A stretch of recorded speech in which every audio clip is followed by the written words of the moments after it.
So I pushed the code to this repository, github.com/HHAMON/websummercamp. So you can grab the code if you missed something this morning, or if you were late with with writing the code. So we were on the decorator pattern, and we want to experiment this decorator pattern. And the exercise I have is to create some discount system or coupon systems. So we have this web shop, and we now, let's say, book some products. We want to buy some products, and when we check out, we want to maybe apply some coupon codes to discount the order. And so we have, let's say, two types of coupons, like a value coupon, which decreases the amount of coupons by, let's say, 20 euros. Or we can have a rate coupon, which decreases by a rate like minus 15% as a discount. And on top of that, we would like to we would like to provide some limitations to coupons. Maybe you need to fulfill some requirements, like the coupon can only be applied for a limited time, on a limited lifetime, or maybe you want the coupon to be only available for a particular country or region, or maybe you want the coupon to be available for at least a particular amount in your baskets, and so on and so on. And you want these combinations to be cumulative, like the coupon is applied only if you have at least for 300 euros of purchase product, and only for the very first order of the customer, because it's a new customer, right? So as we can have as many or infinite combinations, that means the decorator patterns is really well suited for this use case. So we need to design the coupon system. So we should have something like, let's try, what's the pen?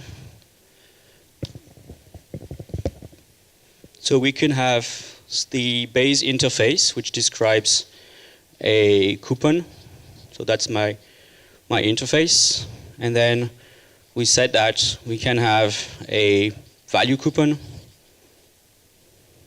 that you configure to decrease by, let's say, 10 euros.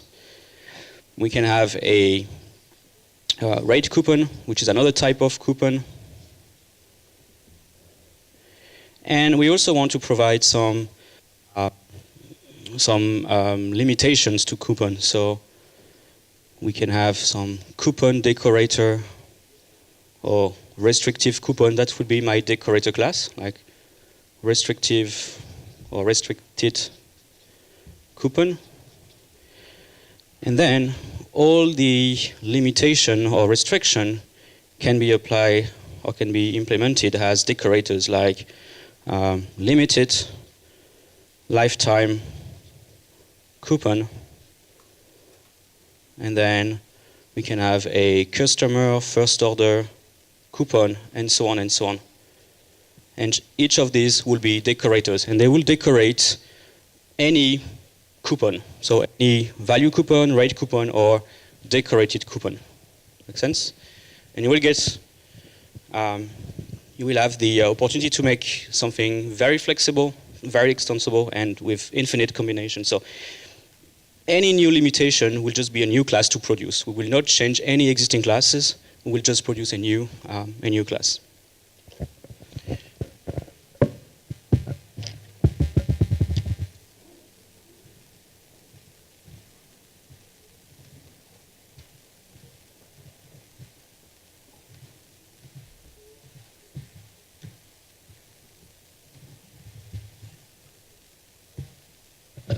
All right, so let's describe a new coupon namespace, and we'll start with the interface,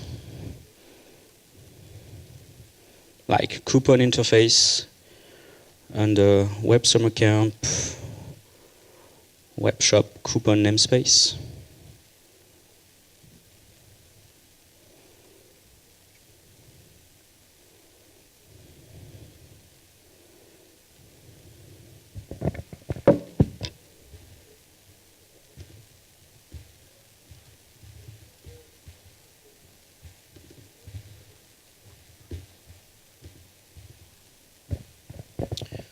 So what would you implement as method? What would you expose?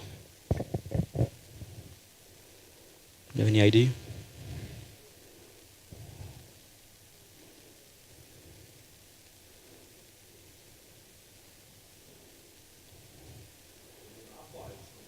Yeah, we need some apply methods. So we want to apply the coupon. So to apply the coupon to this on something. So then it depends. Maybe it's on another object, or maybe it's on an amount. It depends on. It depends on the complexity of your system. As we don't have any order object or order class, let's for now use the money class. So we want to apply this on a total amount.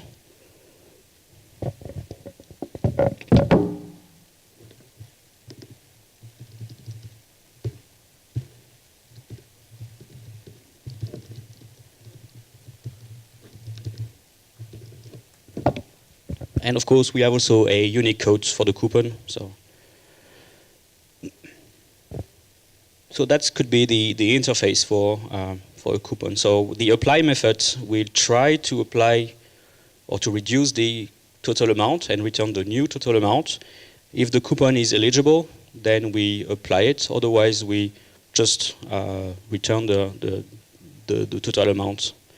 Or if it's not eligible, maybe you can raise an exception saying, oh, you can't apply this coupon because you are not fulfilling the requirement of the coupon. It's up to you. Throwing an exception would help you to get the error message and why you can't apply the coupon.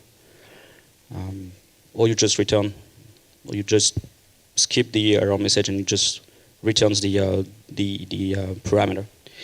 All right, so that's the base interface, and now we need the two concrete classes, the value coupon and the rate coupon.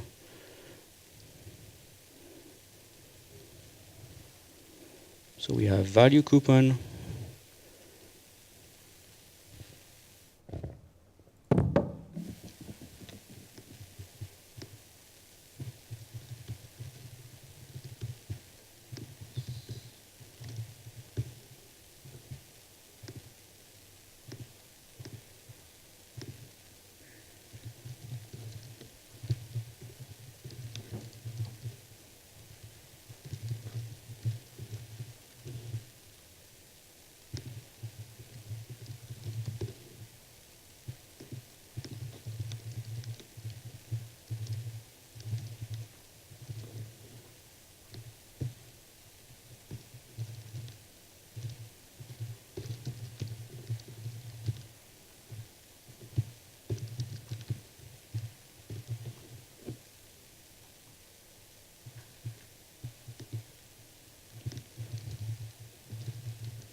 Right, so we should have probably something like this.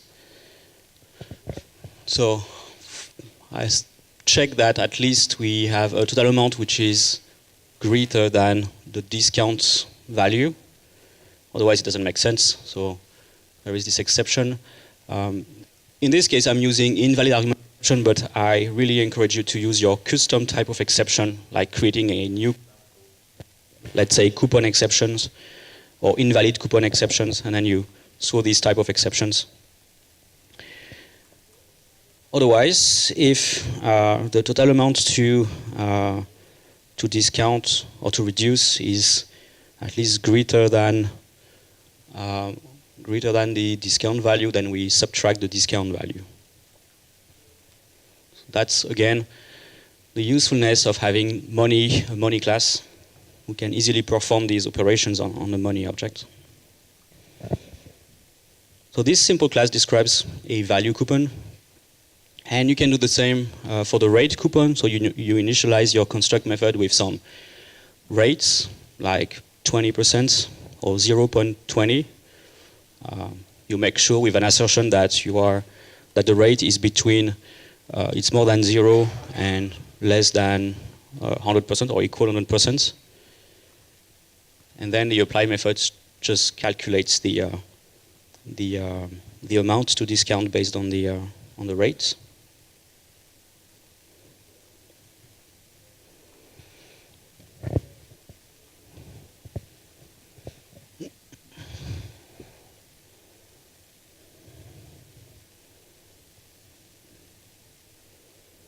As again, it's just 30 lines of code so far. It's not too bad. And so the rate coupon will be similar.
So the discount rate must be between 0 and 1. That's another example where you could implement the discount rate as a value object, for instance. So that this assertion will be centralized into your value object class, that you can reuse your rate or discount rate value object in several locations in your code. And this way you would be sure that the rate is always a valid rate between 0 and 1. So we have rates, discount rates, and then we need to just implement a few things here.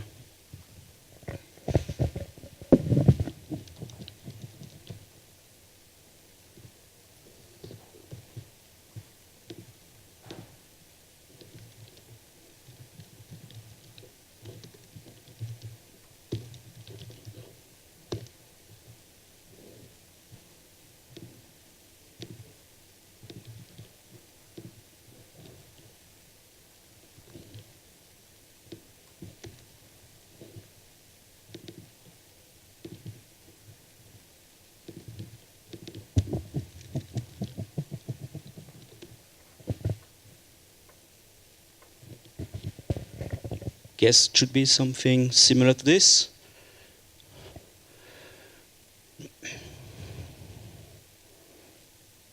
So total amount multiplied by the discount rate, like 0.20 for instance.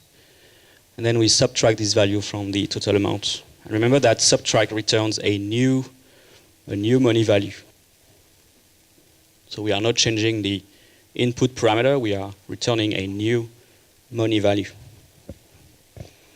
All right, so we have our two main classes, value coupon, rate coupons. And now we want to supply the restrictions for the coupons. Each restriction must be a decorator. So we need to create the abstract common class for the decorator. So the restricted coupon. So that's the abstract class. So this one will basically provide the getCode method because it's generic. And then the apply method will be implemented in each subclasses or each concrete restricted coupons classes. And the decorator must wrap an inner coupon. So it should be something similar to this one, restricted coupon.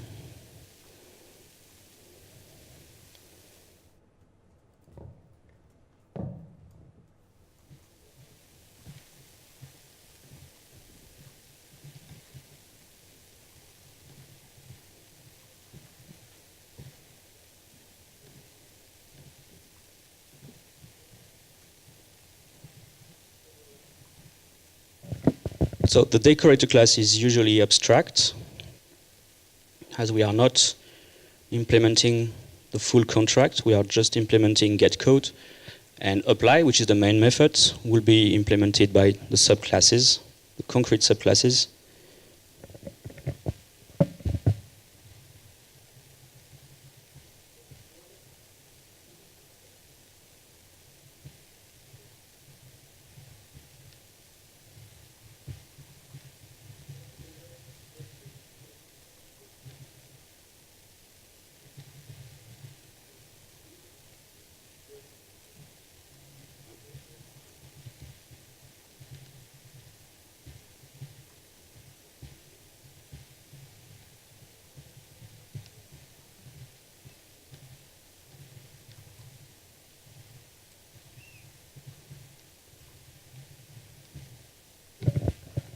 So in fact, this class is very simple.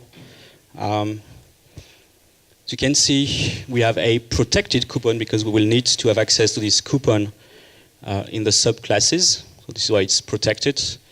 We just wrap a coupon. So we are typing. We use the type int of the interface so that we can wrap any value coupon, rate coupon, or coupon.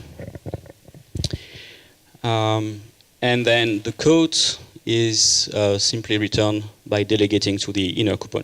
Okay. And then we'll have to implement apply on each concrete restricted coupon. The decorator pattern works well for simple classes where you don't have too many methods. If we used to have an interface with many methods, that means you may end up with re-implemented most of the methods just and by delegating the inner object. So this is not a pattern that works well with very complex interfaces, because in the end you end up rewriting a lot of code. Also, it doesn't work well with methods that returns the same instance. When you return self or when you return this, that means you are not returning the inner object, but you are returning yourself. So this is a pattern which doesn't work well with when you have fluent interfaces, right? So you should avoid it for fluent interfaces. And fluent interfaces also should be avoided most of the time, except when you have builders object. When you have a builder object like query builder or something like that, that works well. But in other cases, you should avoid having fluent interfaces. All right, so now we have this coupon decorator, and now I want to create one or two implementations. So let's say a limited lifetime coupon.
Again, do you see a way to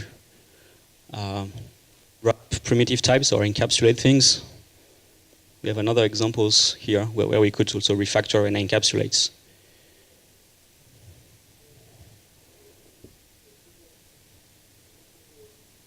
You could, for instance, you could combine the two dates into a date range object.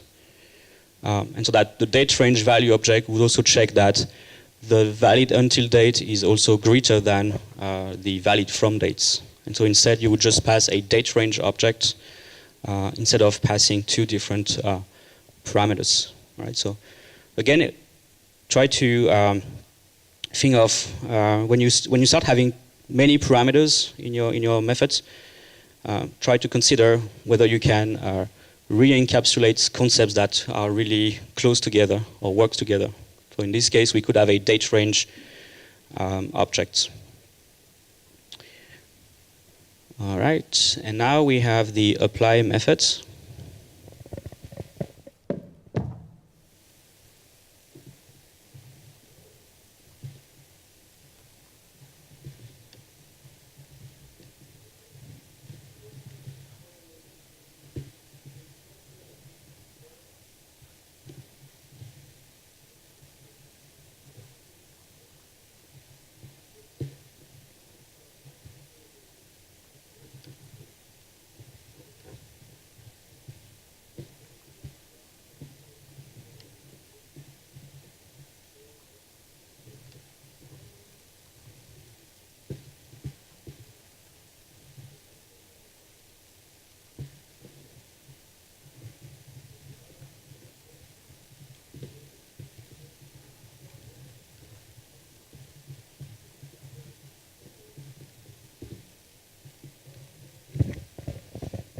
So this is how I can implement this restricted coupon.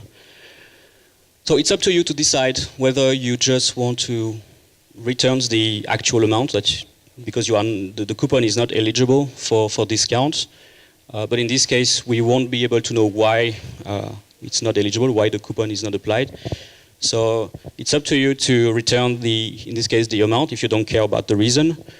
Or if you want to know the reason, maybe you can have an exception. You can throw some coupon exception, and you will catch it to generate the error to show to the end user.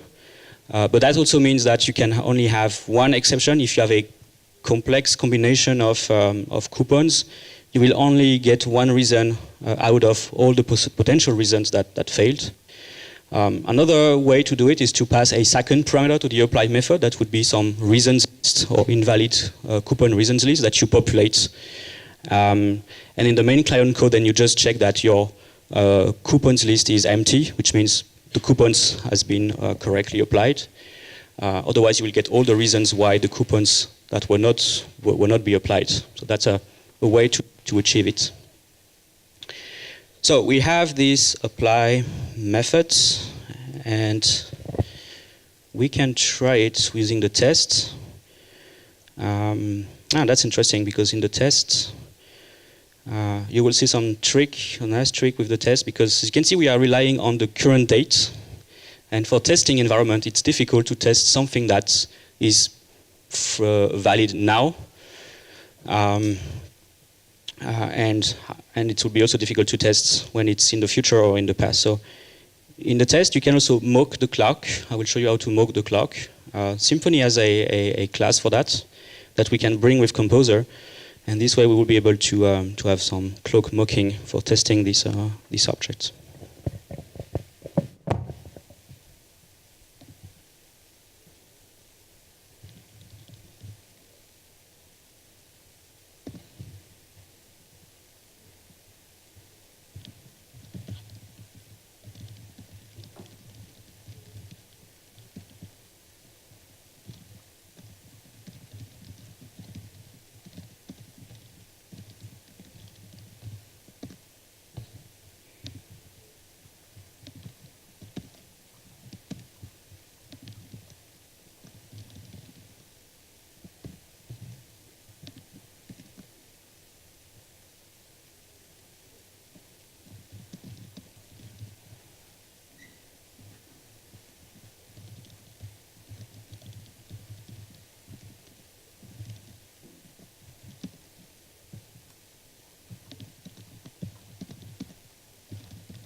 So we can try those two tests. We want to check that a coupon is eligible and a coupon that is not eligible because we are out of the validity range.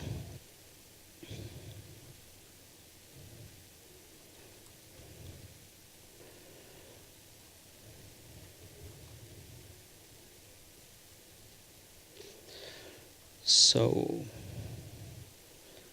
we want to mock the clock, even if it's, I think we could manage to do it without mocking, but I will show you how to use the clock mocking system. There is a package in Symfony that is a unique package that you can require.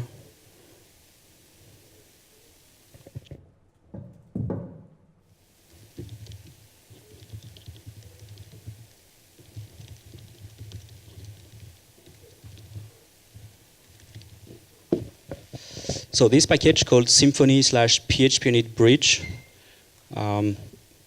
it's an extension for PHP Unit that Symfony provides, and it comes with several useful classes to extend PHP Unit capabilities. And there is a clock mock class in this package, which allows you to easily pre-configure the dates.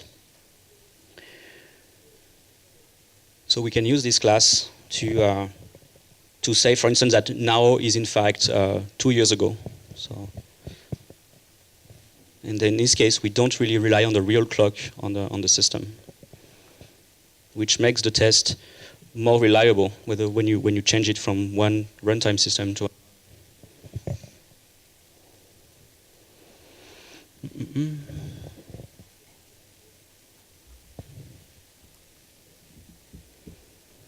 Yeah, so it's a dev dependency. All right. As you can see, we can also implement, or we can also add this package, Symfony Debug, if you want to have some extra debugging capabilities. All right, so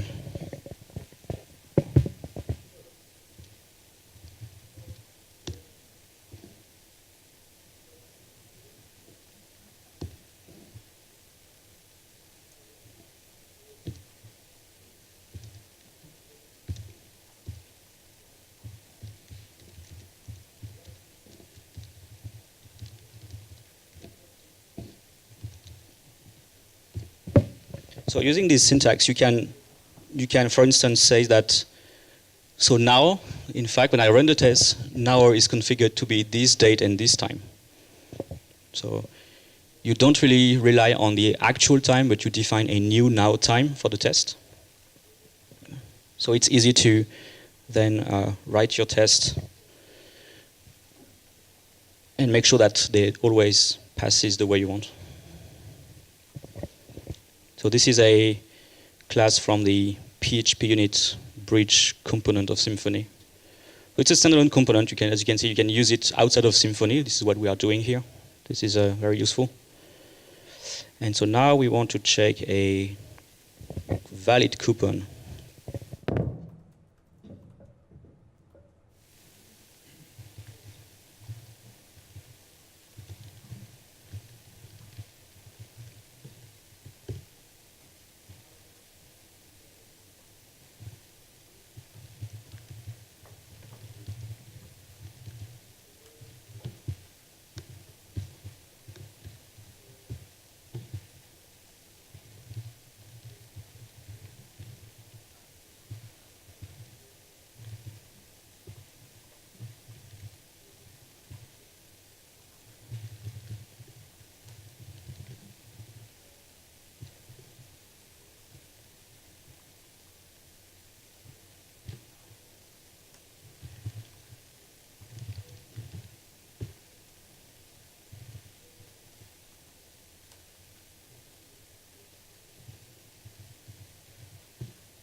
So this should work. As you can see, in this case, my test remains reliable even if I reach December 21st this year, and if I'm in January 1st, 2019, the test should still pass because we emulate that the current date is June 11th of this year.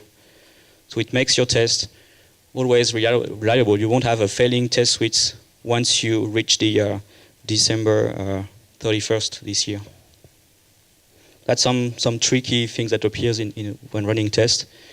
You don't have a closer attention of how you deal with clocks, and at some points one day your test fails because you reach a particular date. That's quite annoying to find. So I want to apply a 20 euros coupon. So now we need to check that we should have a new amount.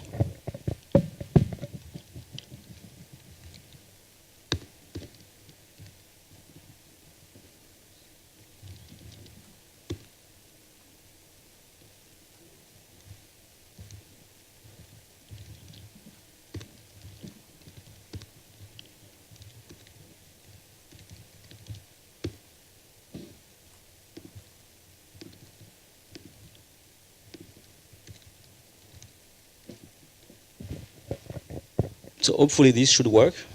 I have a total amount of 110 euros and a value coupon of 20. So as a result, we should get 90 because we are in the in the date range, in the validity date range. So the decorator should correctly discount the total amount.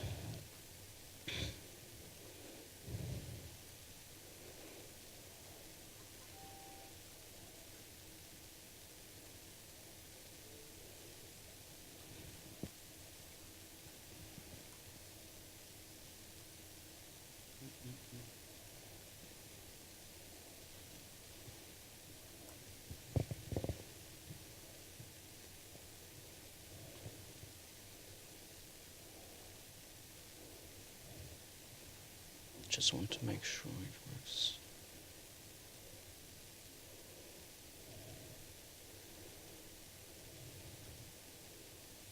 Yeah.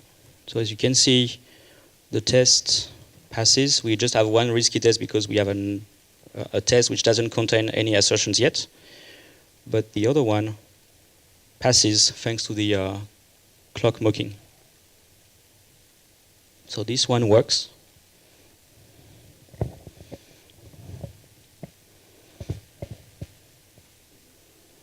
And if I try, so still we want to emulate the fact that we are on June 11th, but the coupon was valid from January 1st to, let's say, 31st of May. So the coupon is not eligible anymore, so we should have 110 euros. So the total amount should not be discounted.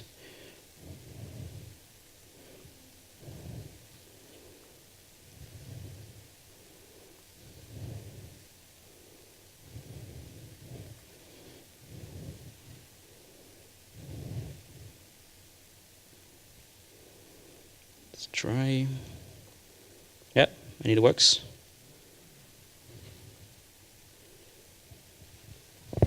So the decorator works if we are in the date range. Coupon is discounted, or the amount is discounted with the coupon. Otherwise, it is not. And so now you can create as many new restrictions or restricted coupon as you like to as an exercise if you want to continue at home. Imagine that you want to provide some coupons, like you need a minimum amount of products in the basket, or the total amount must be at least one particular amount that is configured in the coupon. Or maybe the coupon must be only valid for a specific region of the customer, or the coupon is only eligible if you are buying luxury goods, maybe on some very specific types of products, and so on and so on. So for any new restriction, you just implement a new decorator. And then you decorate all the coupons. We can make another quick example so that it will be then useful for when we will see the builder pattern next.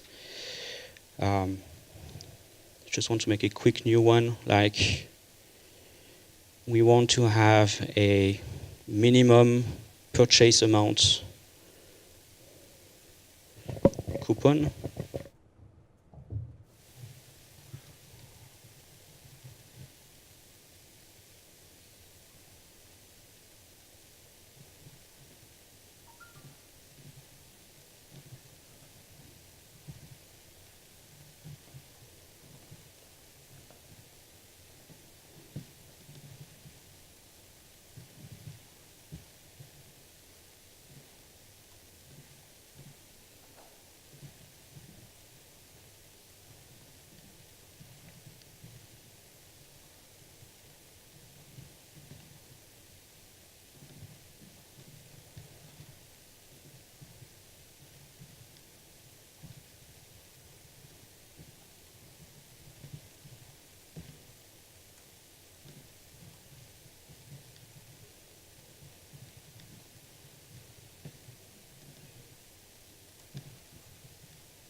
So as you can see, this new coupon concrete class just requires the decorated coupon and the minimum amount that you need in your baskets to make this coupon eligible. And then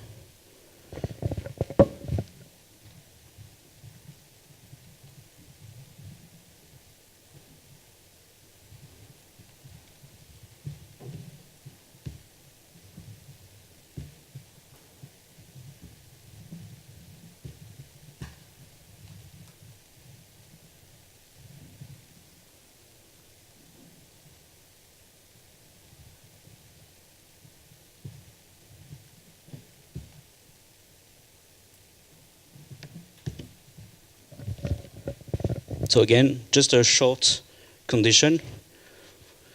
Do we have the minimum amount required to make this coupon eligible? If yes, then we simply delegate to the inner coupon. Otherwise, we return the total amount because we can't reduce this coupon, or we can't reduce this amount.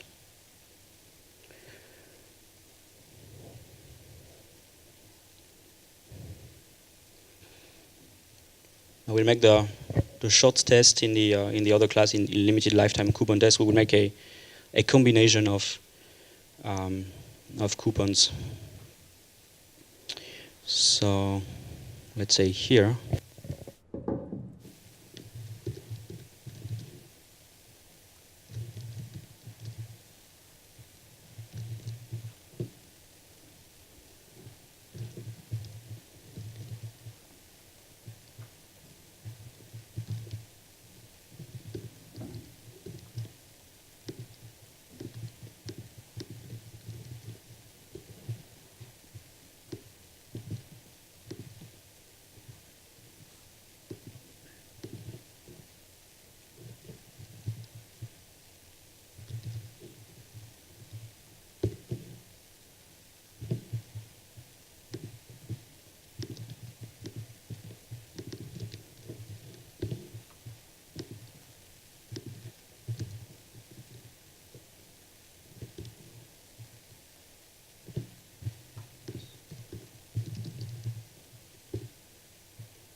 All right, so let's say we have a combination where eligibility requires that we have this time we have a rate coupon, so we want to reduce by 20%.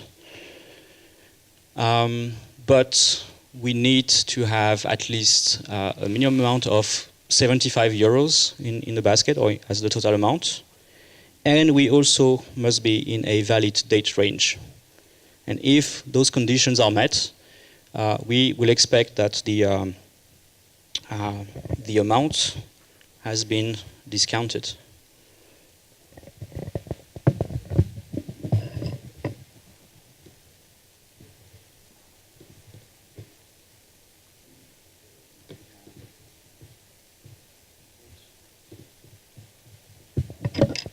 So if we have a total of 100 euros, then we should apply the 20% discount, because we are in the eligibility time frame, and we have at least 75 euros of purchase.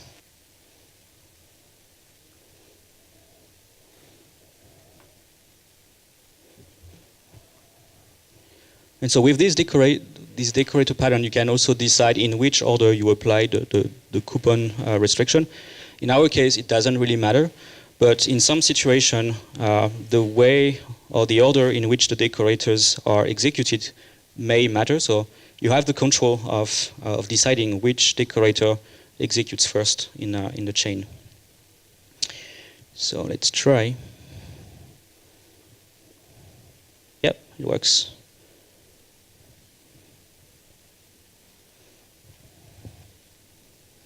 So that's the decorator pattern. Any questions on this one?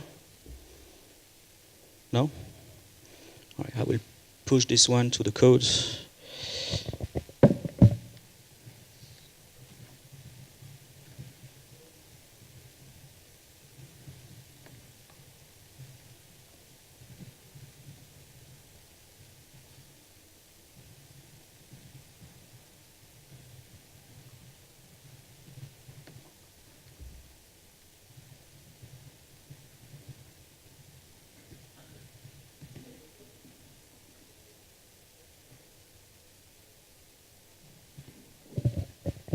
All right, good. All right, I will talk about adapter. We will not try this one, but just to show you how it works. And then we will move on some creational patterns. So adapter, again, it's similar to Decorator and Composite. Again, it favors object composition over inheritance.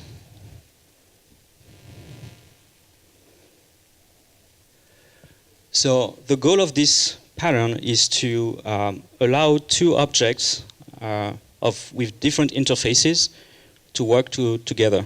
Like when you have two incompatible interfaces, you want something in between to make the two work together. So you don't want to change the first interface, you don't want to change the second interface. Instead, you will create a new third party in between to make the two objects collaborate. It's exactly the same as when you have to deal with power sockets, for instance. If you want to make this male socket work in this one, you can either manually change this one, but it will be difficult to make this flat pin into a rounded pin, or you can change this one, but you will destroy the wall, or you may destroy the wall. So instead, you need something in between which makes the two incompatible interfaces collaborate together without breaking one or the other. That's the adapter pattern. So this is how it looks like. It's again quite similar to Composite. You have the client code. So this is the main code that runs. This is the main code that runs. And your main code requires an object which has this interface. So client code means the client code wants to use this method, request. But at some point, you want to use a library, a third-party library or a legacy library, which has a slightly different interface. Whoops, you have this method So you can't inject the adapted directly into the client because the interface or the contract is not valid. So in between, you will simply create the tiny layer, the tiny adapter layer, which implements the interface that your client code expects, and which decorates or which wraps the objects that you want to adapt. And then the request method here will, at some point, call this custom request method and adapt the input and the output.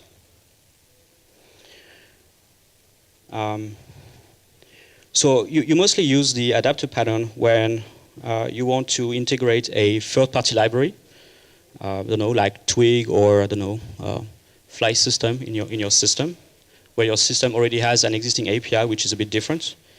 In Symfony, we used to have this pattern back in a while when we had Symfony 2. In Symfony 2, at some point, we changed the way CSRF protection was implemented.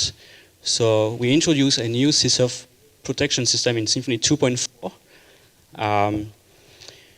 Because in Symfony 2, this CSRF token management was done by the form component, and at some point we decided to move it to the security component because it's more suitable for the security component as itself to do it, because we don't always need CSRF protection in just the form, but sometimes we need it in somewhere, in some other places. So as we could not remove this component in any Symfony 2.x versions because it would be a BC break, we decided that we will break in Symfony 3, but to provide backward compatibility, we have introduced an adapter in between Symfony 2 and 3. So this used to be the old CSRF token management interface. So as you can see, it used to live in this form component as an extension. And we had just two methods, generate CSRF token and is CSRF token valid. This was the default implementation. So a default CSRF token provider or default CSRF provider, which performs some CSRF protection generation and validation. And this is how it was used. And now we introduced the new interface in Symfony 2.4, which was this one, in the security component this time, not in form, but in security component, with two extra methods. And as you can see, different namings, like get token, which returns a token object, is token valid, which returns a Boolean value, and so on. So to make this new interface or this new API works in the form component without breaking compatibility, then we had to bridge it with an adapter. So we created this class. There's a Twig renderer. So when you render a form, a Symfony form with Twig, we had this class, Twig renderer, which takes a Twig renderer engine and a CSRF token.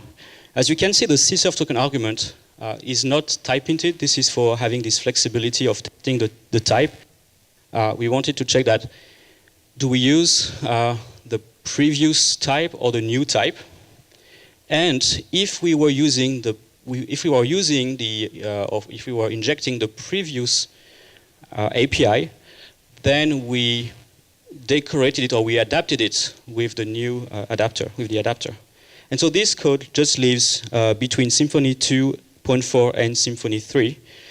In Symfony 3.0, we, of course, remove this line of code and we fully type hinted the second argument with the new interface. But to keep backward compatibility between Symfony 2 and Symfony 3, we introduced this adapter in between. And so now we are sure that we have these methods. So that's the adapter. If you adapt an interface that was smaller, as you can see, the old interface, this one, it just had two methods. So that means compared to the new one, which has 4 methods, then we can't implement those two. So in this case, this is why we are raising some bad method call exception to keep track of what happens here. And somewhere in the code, we are catching these methods, and maybe we log them, maybe we just do nothing because it's unsupported for the previous layer. And this is where we adapt the new, the previous method. So these were the previous method, the old API, and we return the new contract that is expected by the new interface. All right.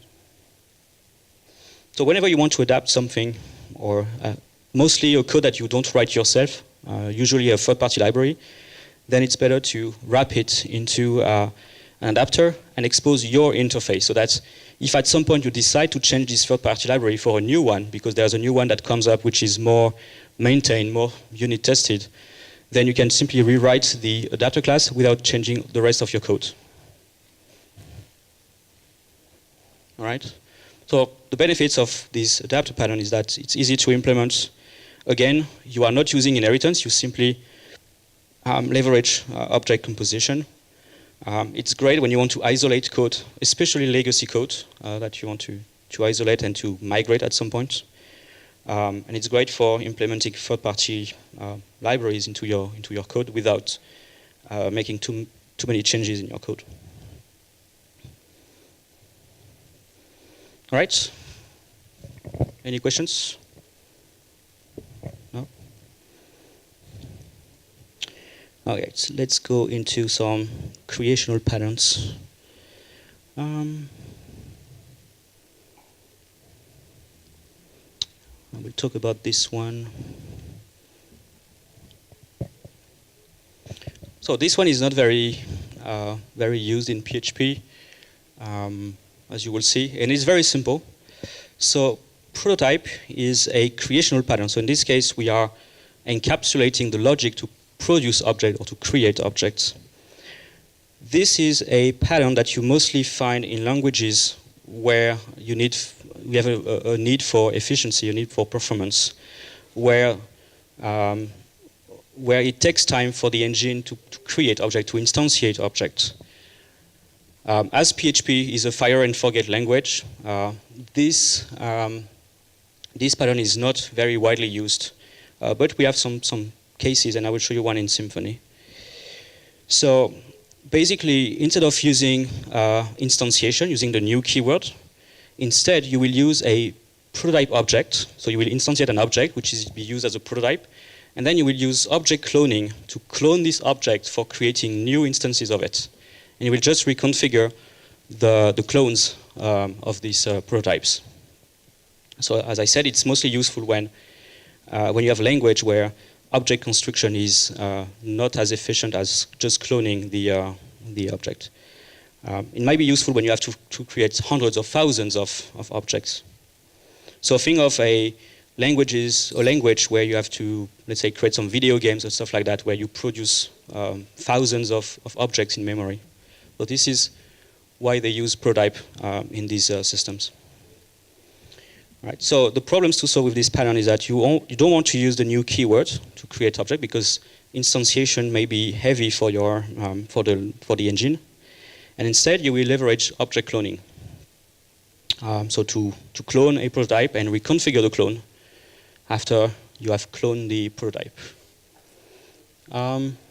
So you have your prototypes, your objects, and then you need some clone method. So in PHP, we have a magic method called _clone, which is automatically invoked by the PHP engine whenever you use the clone keyword in your code. In Symfony, there is a case in Symfony where we use this, especially for the HTTP foundation component and the request object. The request object contains many information. And in Symfony, we have what we call the master request, which is the main request object. But inside the framework, we can, at some point, create what we call sub-requests. And a sub-request is a duplicate of the main request. And so the duplicate will contain the post parameters, the query string parameters, and stuff like that. But it will also not contain some other parts of the master request. Like we will not have access to, let's say, user and password information, because these are very specific information from the master request. And as the request object contains a lot of information, it would be difficult to do that when constructing the object. So instead we use object cloning to produce a duplicate of the master request. So if you look at the request class in Symfony, you will see that there is a duplicate method in this class. And as you can see, the duplicate method clones itself. We have this clone statement. And inside this duplicate method, then we reconfigure the duplicates, or the clone. So which we inject new query string parameter, or we inject new post parameters, we override the headers or the server variables, and so on. So as you can see, there's quite a lot of logic happening when duplicating the request object. And so doing this logic, which is also conditional, would be more difficult to have it in the construct method, because we want the construct method to remain simple. The construct method should just initialize attributes. If we used to do that in the construct method, it would be difficult to achieve. So this is why we have this duplicate method. And first it clones the main request, and then it just reset or re-overwrites some attributes of the master request, or inside the duplicate. Yeah.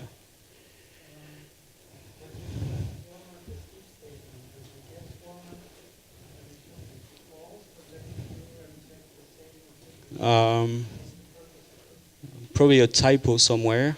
Yeah, I think this is a typo, because it should be probably duplicate query. That's a good catch. Let's see how it's. I may remove something when copy pasting the code.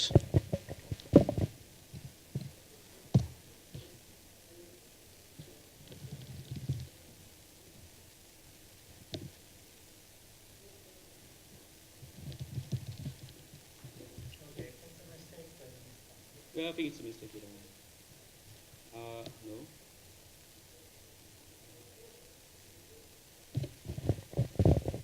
Oh, it's duplicate. It's on the duplicate. If the duplicate, the clone, doesn't have it, but the actual one has it. So you have the two variables, duplicate and the actual one.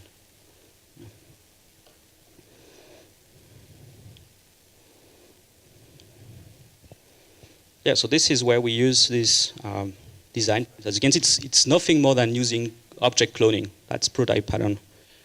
Nothing very fancy.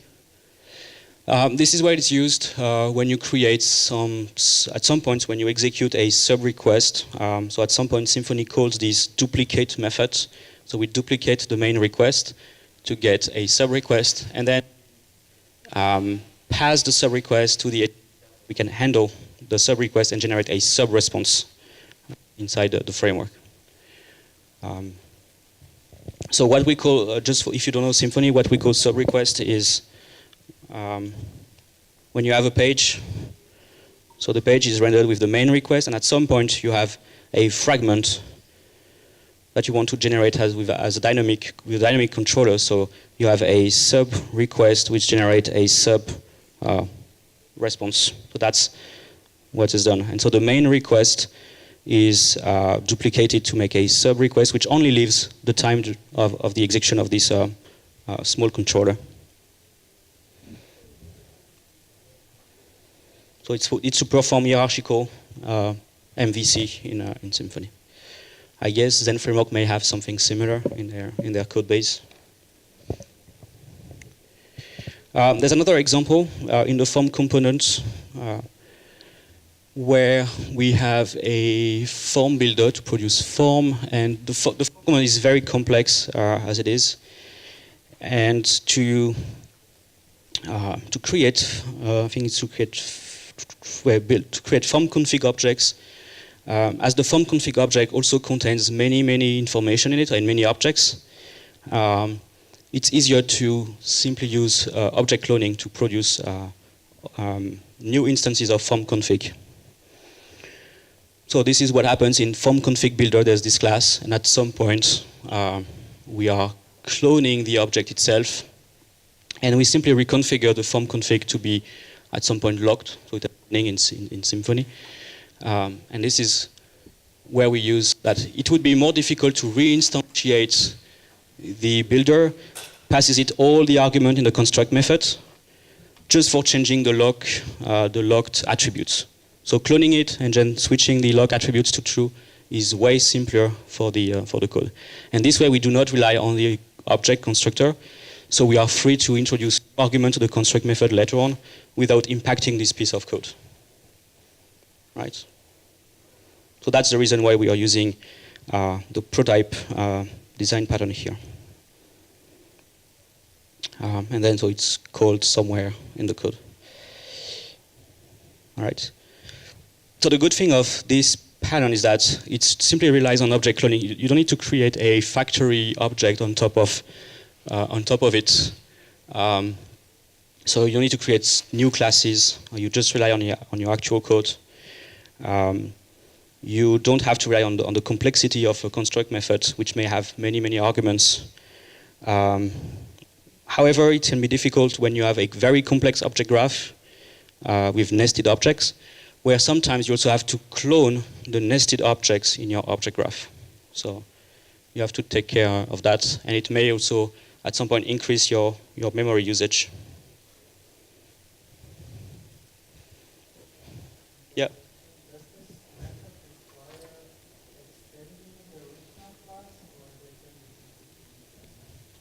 What do you mean by extending the original class? Mm-hmm. Mm-hmm.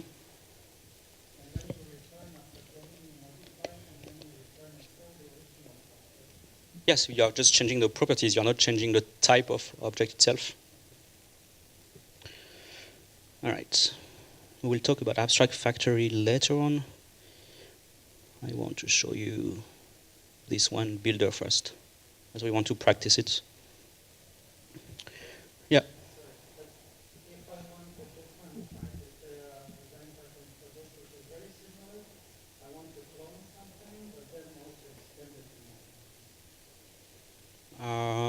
You want to return a different type of objects, so probably a factory for that. A factory which produces the type that you expect from an existing type. Yeah. Yeah, because when you use object cloning, you just want to clone one particular type of object. You don't want to have a new type. Yeah, so builder. Builder is another creational pattern, which is useful when you have to deal with objects with huge construct method and lots of parameters. The goal of this pattern is to separate the way you construct an object, so all the steps needed to construct an object, and its final representation in memory. Okay. So it works really well when you have objects with many required arguments in the construct method, and you don't want to pass every single argument to the construct method. Also, it works well when you have quite complex object graphs to generate. When you have, for instance, to fetch another object somewhere in a database, for instance, to inject it then into the object that you are constructing. So it's basically simplifying the process of creating and assembling an object. So it looks like this. We have what we call a director. Is the object which uses the builder. So you have the builder somewhere in your director, and then the builder will expose some build methods. And there is only one method that truly builds the final object. Like in this case, it's the getResult method. This is the one that returns the final produced object. In between, you can have many methods like build parts. So you have build part 1, build part 2, build part 3. So you call these methods in the order you want. And in the end, the getResult method will reassemble all the pieces to produce the object. Right, so that's how you can do it. So you can find builders in many libraries, like for instance Doctrine. If you use Doctrine and you want to create a query, a Doctrine query, there is a query builder. So if you want to produce this type of queries, of SQL queries, like with left joins, where clauses, and where, or where, you want to pass some order by statement and so on. So Doctrine abstracts this creation of a query into a builder so that you can call this method in the order you want. And at the end, the getQuery method will produce the query object with all the pieces to then create the query string, the SQL query strings, and execute it through PDO or database driver. So that's a good thing because as you can have many different combinations of the query you want to produce, using a builder allows you to pass to only call the methods that will define the pieces of your query. But behind the scenes, the query object may have a construct method with maybe 12 or 15 parameters for each part of an SQL query. And you don't have to bother of how to produce this query object. It's hidden inside the query builder. You just want to have a nice API to do it.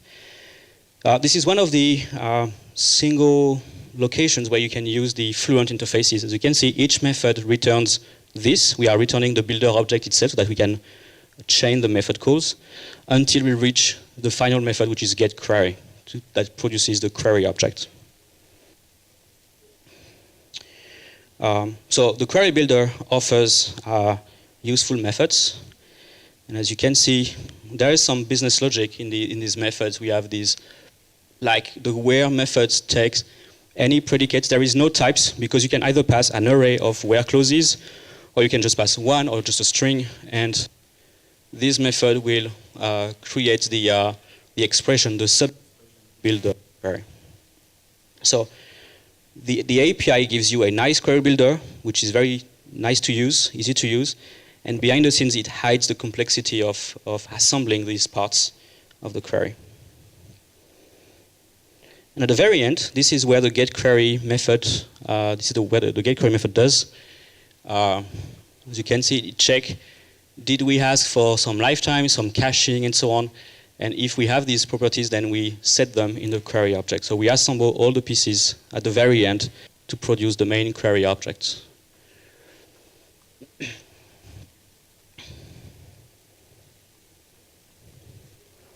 Again, the Symfony form also has a form builder object. When you create forms in Symfony, what we call a form type receives a form builder. And using the form builder, then you can define the fields that you want to attach with their corresponding type of fields, like text type or repeated type or password types and so on. And so behind this add method, there is lots of complex logic that happens into inside the Symfony form framework.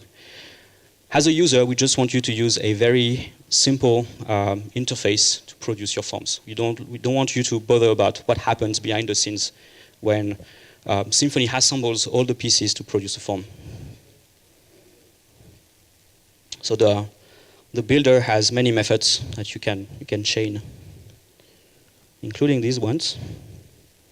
So as you can see, in Symfony, a form can have many stuff, like event listeners, event subscribers, view transformers, model transformers. So these are internal concepts of the form that you can attach to a form.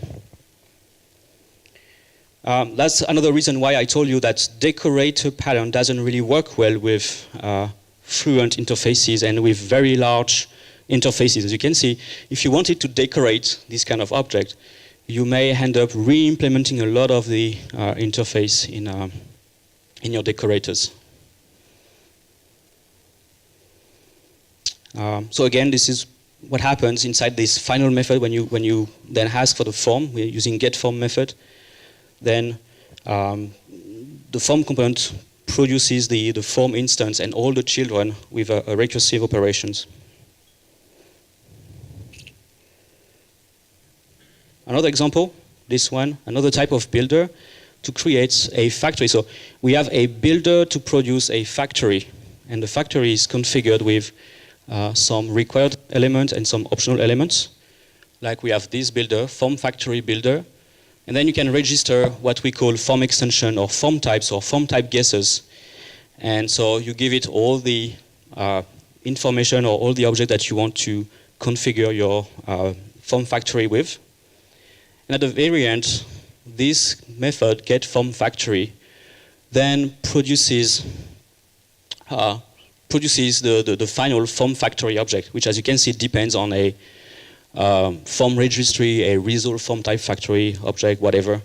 So this complexity is hidden inside the builder. You don't have to take care about it. You just want to use something simple than this interface.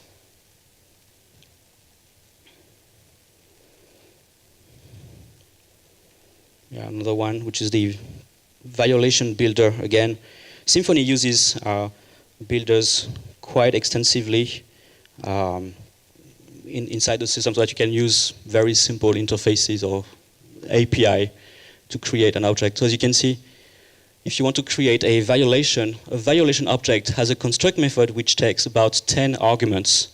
If you had to manually create this object yourself, you would have to pass all the dependencies, all the arguments, while most of them are optional. I mean, you usually want to have an error message and sometimes some parameters in the error message, but you don't really need to have all the other information. So this is how the public API looks like when you ask to build a violation. So this method returns a violation builder, and then you just pass the context to the violation that you want to produce. And at the very end, when you call this method add violation, it produces the violation and registers it in the violation list of violations. All right. So advantages, mostly useful for creating complex objects, hiding the complexity of these constructions, especially when you have many arguments in a construct method, and also when the arguments are optional, and when you can have, let's say you have 10 arguments in the construct method, and for the object you are producing, you really want to pass the 8th argument, but the other ones are not really mandatory for the object that you will be representing. So you don't want to pass empty arrays or null values explicitly, so the builder will hide this logic for you. However, it's quite verbose, so it may be verbose, and the most, I would say, the biggest disadvantage is that you end up duplicating a lot of methods in your builder that you can also find in the object that you are producing, or I mean the properties. So that's the main drawback, duplications. But you will produce object in a nicer way. We will try this one after the break. We can use the builder, for instance, to create a coupon builder. We can expose methods to say, I want to create a coupon which is a limited lifetime coupon, which has a minimum amount, minimum required amount, and so on. And so we will encapsulate the instantiation of all the coupon classes into a coupon builder, right? And at the end we say, okay, builder, and then get coupon, and we will have our coupon decorator combination that will be produced. So we will mix decorator and builder to create something more powerful. All right, so builder. We want to practice this one. It's a very useful pattern, and we can leverage it for our coupon system. So as you can see, creating a coupon is a quite complex operation, especially when you have decorated coupons. So whenever you want to create coupons in your system, if you have to do something similar to this, you may end up having lots of construction logic in your code. Instead, you may want to offer a builder object, which will be responsible for producing this code. So we want to have a new class, let's say coupon builder.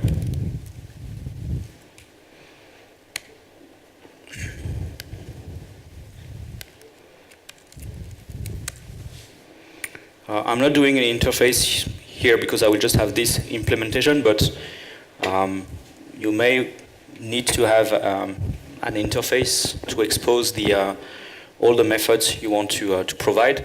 That can be useful if you want to have different implementation of coupon builders at some point. That sometimes may be useful. In our case, I just want to centralize all the creation of coupons into this class.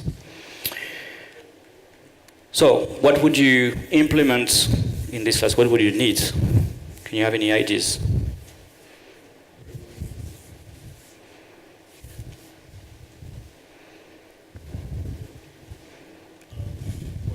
Something that holds actual coupon object.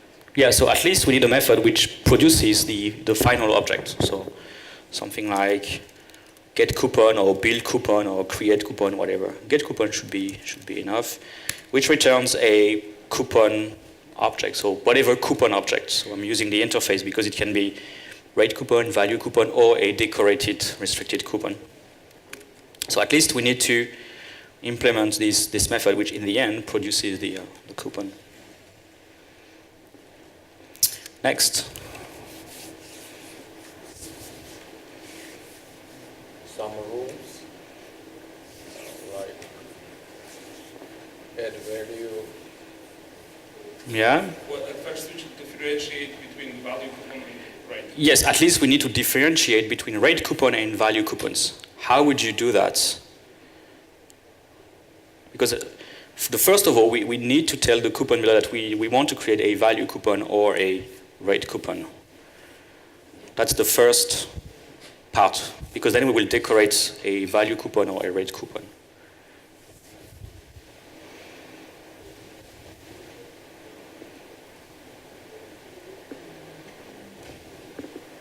Some sort of a type variable. You could use a type variable, but yeah, but that's I'll use past constants. yeah. Yeah, and then add some method. Takes one. Yeah, but the thing is, if you have something like, because if you do something like this construct, so I will try to follow what you provide. So what you were saying, like, let's say you have a type, and the type is defined with constant, like constant type value, and oops, I need to specify value, and then type rate, which would be 2, and then which would be 1, and then the type here, then you check whether it's type value or rate value. But the thing is, if you construct a value coupon, you need the code and the amount that you want to discount. And if you create a rate coupon, you need the code, but you need a rate. So that means that the construct method at some point needs to know this context. And it's difficult because you will pass different arguments to the construct method which are not related. Okay, so maybe we could pass this coupon initial. You could pass it, but the goal is not to have to deal with it. But yes, okay. So we have to pass it. So first of all, we will have a coupon. So that's good.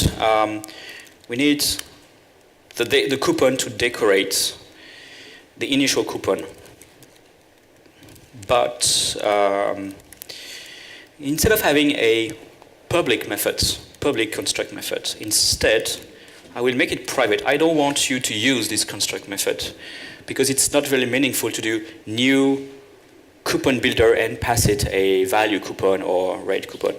Instead, I'm going to offer two semantic constructor methods, so two static methods which act as semantic constructor methods, like public static function, let's say of value, right? Which takes so the code and, or maybe we could have, of value. So we need the code first, and then we need the money. So the value, so we can either pass the money or we can create the money from inside. Don't know what's the best, because we will always use money class. So maybe we can have something like string. Let's try something like this: string amount. You will see why, which returns itself. It returns a new instance of itself. And I will perform something like return new static, where we have a new value coupon. So this is where I encapsulate the creation of value coupon with the code. And then I have to convert this string amount as a money object. Let's say that amount is written something like euro, and then something like this. So euro 1,000 cents to create a 10 euro coupon. So we can imagine having something like this. We want to assert regular expression that the amount must match something like, let's say, 3 letters as the beginning, and then followed by any list of digits. Something like this. So any letters followed by a space followed by digits. So now I can have something like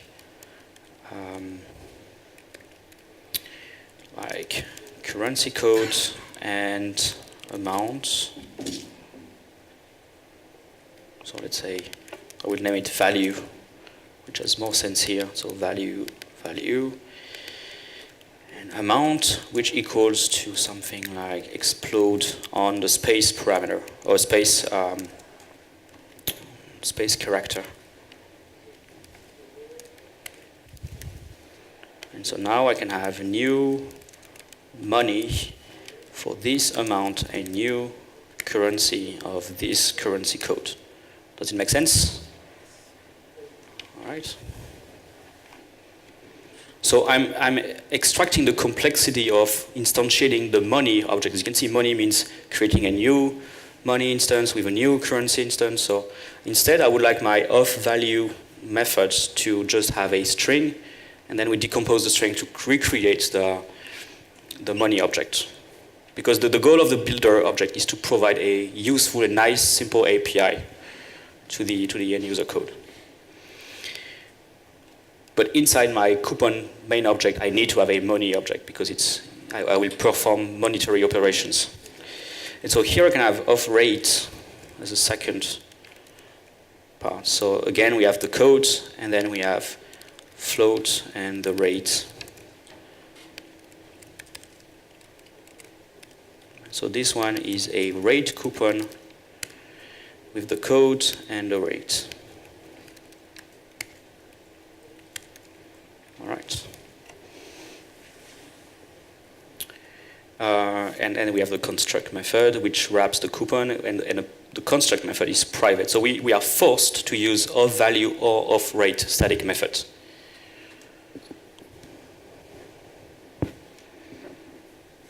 So this way we are sure to have either a value coupon or a rate coupon. There is no way to get something else. And now we need to create our decorators. So this is where we will expose methods with decorators.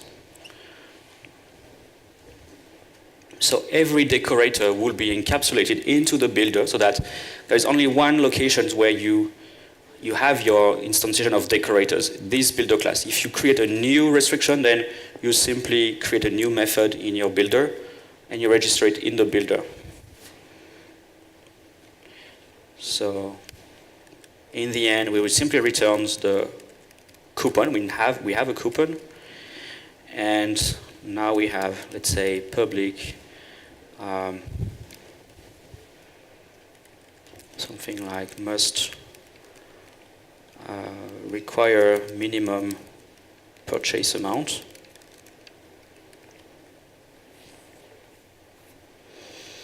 So basically that means we need to have the amount that is required. So again, we can either pass just a string, maybe we can just pass a string.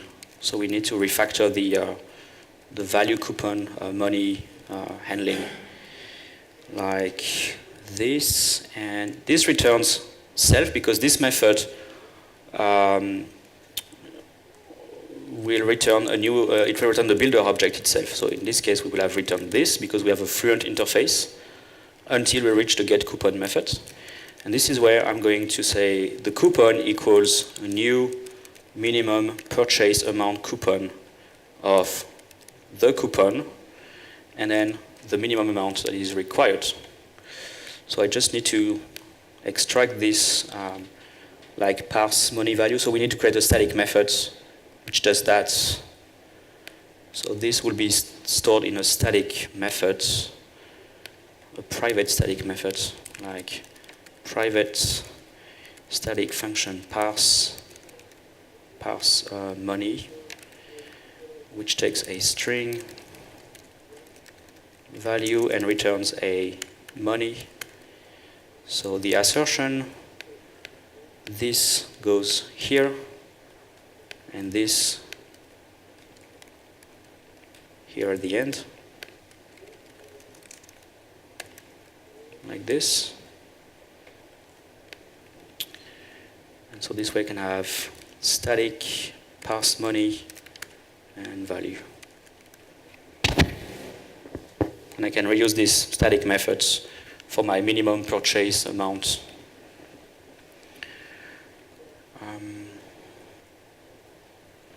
If the money parser would have been an object, because in fact that's a responsibility to parse the money and convert this money string to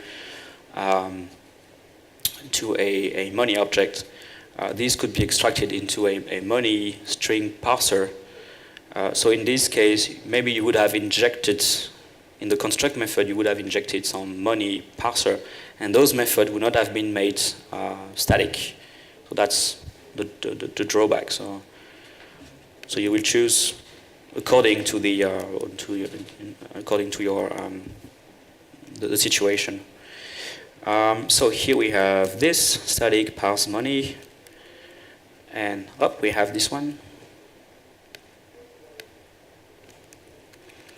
And maybe, and must be valid between,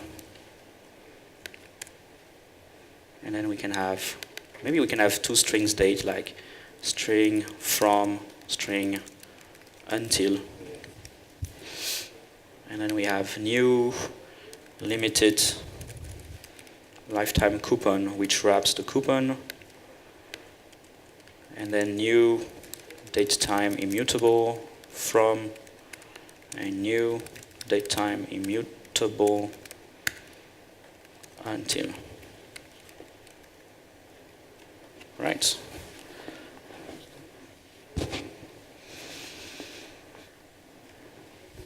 Yeah, the builder looks nicer like this.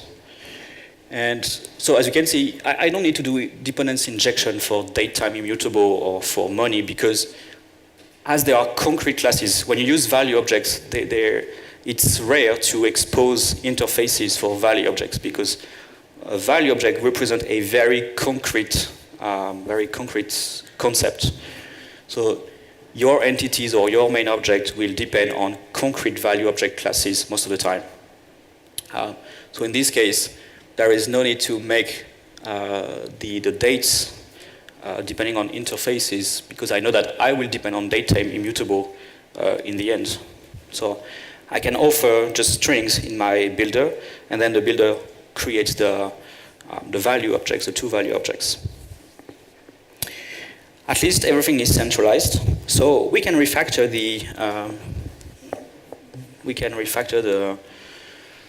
the limited lifetime coupon test, or maybe we can test the coupon builder on its own to check that when we cumulate the operations, we have the right object graph that is the correct object graph that is created.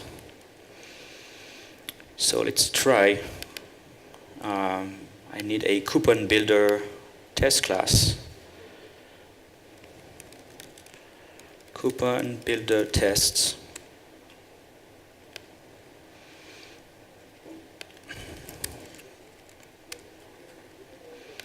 Which extends test case. All right. So public function test creates simple value coupon.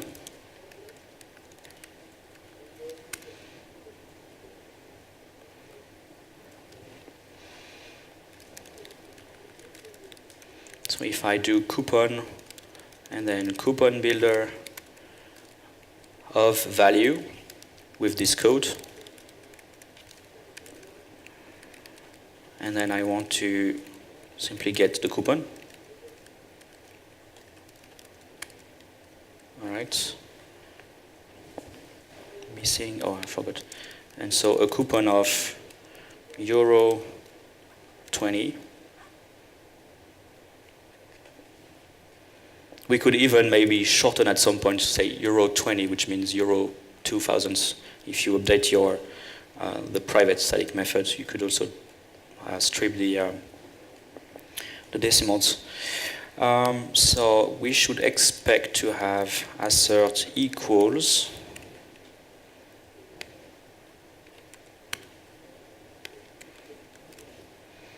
so we expect to have a new value coupon with this code and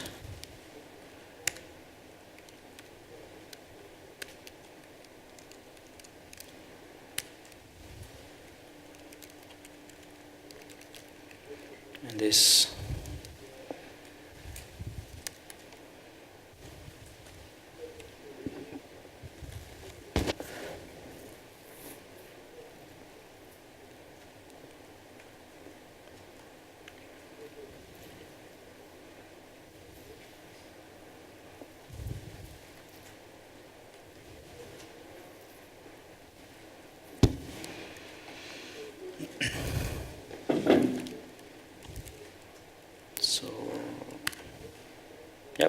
works.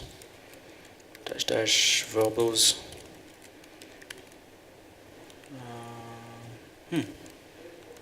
V.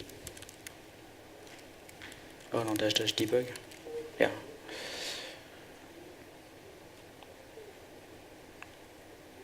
Wait, oh there it is. Yeah, coupon builder test. So it passes. I can do the same with test create simple rate coupon. So this time I want a coupon of rate my 0.25. So I should get a new rate coupon here.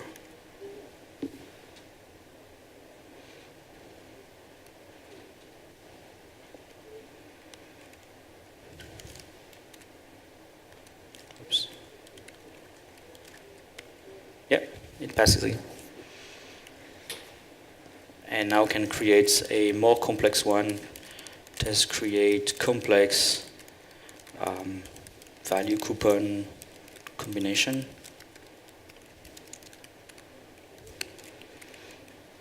So we'll just get this code from, so let's say this one. I will just bring to here.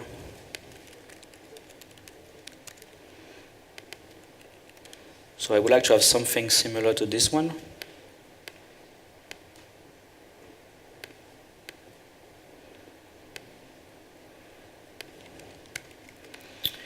So it's a value coupon.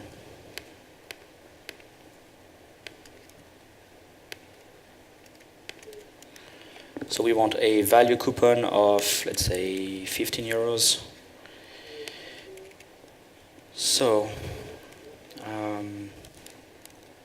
I will build the coupon with my coupon builder of value. So coupon 123 of 15 euros. And then it must be decorated with minimum purchase amount first. So must require minimum purchase amount of. We could have also, I could have made also of suffix, like must require minimum purchase amount of, which makes the API even more fluent or even more English. So we said, so the minimum amount is 75 euros. And then we want to decorate with must be valid between this date and this date. And then we get the coupon in the end. So I want to compare that two coupons are equal. So expected must be equal to the one that we built. So we just compare the object graphs.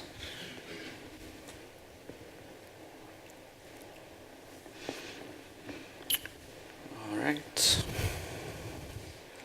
Does it work? Yes. So the decoration is applied in the right order. If I reverse the decoration, I will have a different object graph generated, and the test will fail. Yeah. So as you can see, the comparison of the two object graphs is not the same if you reverse the two method calls. So thanks to this builder, we managed to define the order in which we decorate things.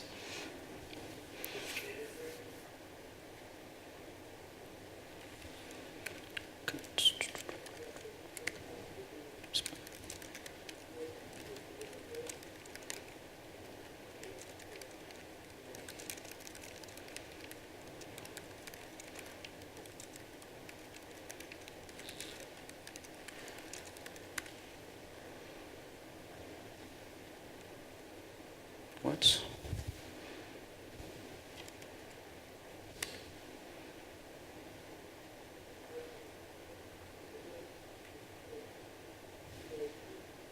Okay. All right, so it's in the repository.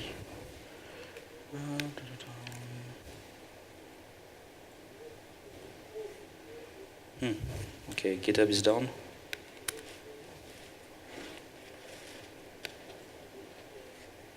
Okay, good.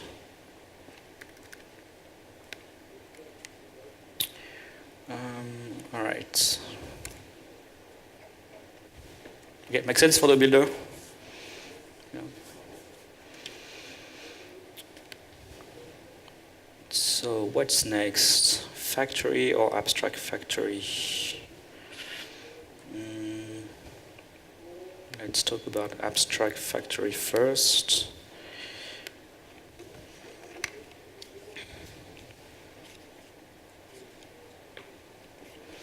Okay.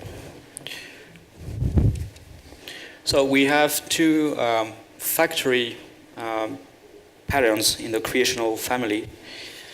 I guess we will practice the other one, the factory methods. So abstract factory is a pattern that allows you to provide an interface for creating so a factory that will create a family of objects. So basically, when you have a system where you want to create different types of objects, but which belongs to the same system, then you can encapsulate them into an abstract factory. So abstract doesn't mean that it's abstract, like when you use the abstract keyword. Abstract means that you will have an interface, you will expose an interface, and then you will have concrete factories, and each factory will have several methods, and each method will produce a particular type of objects. You usually use abstract factory when you want to encapsulate the creation of several types or several objects of the same group, of the same family. So it's a quite complex pattern. You don't use very often because you need to have a system that requires a lot of modularity.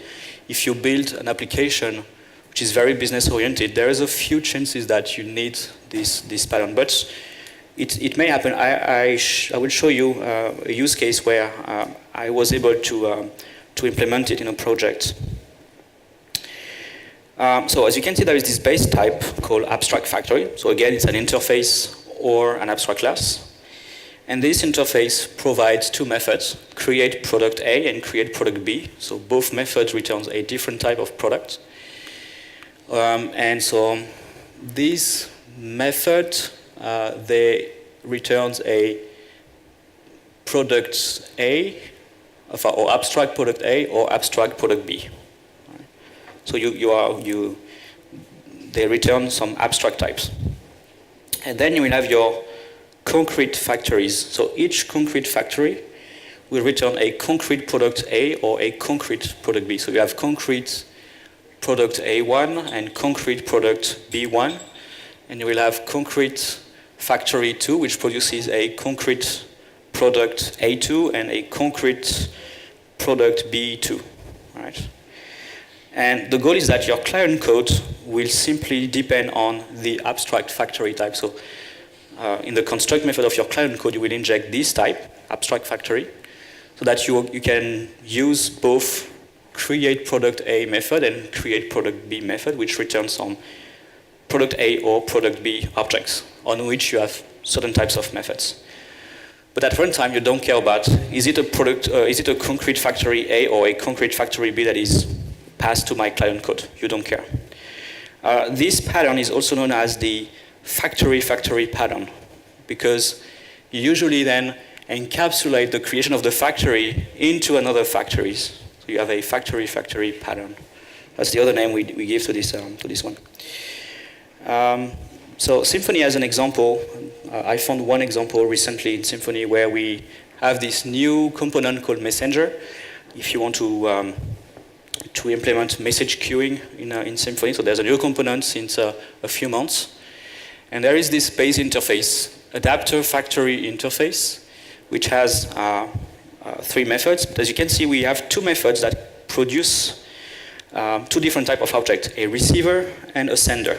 And those 2 methods, so a receiver and a sender are both objects that are needed for messaging. So this is why they are encapsulated into the factory. And so these are interfaces. And so then depending on the message queue transport layer you want to use, you will have a concrete factory that will produce concrete message queue types of objects. Oops. So by default, there is one implementation in the component, which is AMQP. So as you can see, we have AMQP adapter factory. So it's both an adapter and a factory. And this factory will create AMQP receiver objects. So this class implements the receiver interface, and this one implements the sender interface. And so now in your client code, if you need to create a receiver or a sender, you just inject an object that implements adapter factory interface. It can be an AMQP object, or it can be, I don't know, something else, some other message queuing system. If you want to use, let's say, Amazon SNS, then you have to create some Amazon SNS adapter factory, and then you implement the contract. But for your client code, whether you inject an AMQP adapter factory or an Amazon SNS factory, the client code will work the same because you have the same contract. So this is a pattern that is very useful for frameworks, because frameworks needs this high degree of flexibility. But for a business application, that's pretty rare to implement this stuff. At least you can use this factory just to encapsulate the creation of objects of the same group, of the same family, without having the whole interface. That's at least a good way to use this pattern, just to encapsulate the object of the same module, of the same group, so that you don't have to manually instantiate the objects, for instance, the receiver or the sender object in your client code. Your client code just have to know about the factory and the abstract type.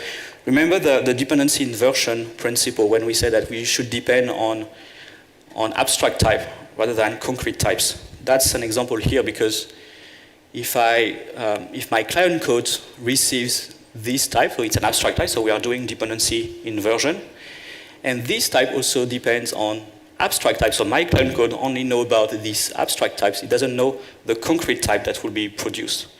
So this is a pattern which fulfills the dependency inversion principle. There is another example in Symfony, another implementation, which is a composite. It's a composite factory. As you can see, we have a chain adapter factory. So basically, in the construct method, you inject several factory implementation. And whenever there's one that supports the message or the DSN, it returns the produced receiver or the produced sender by delegating to the matched factory.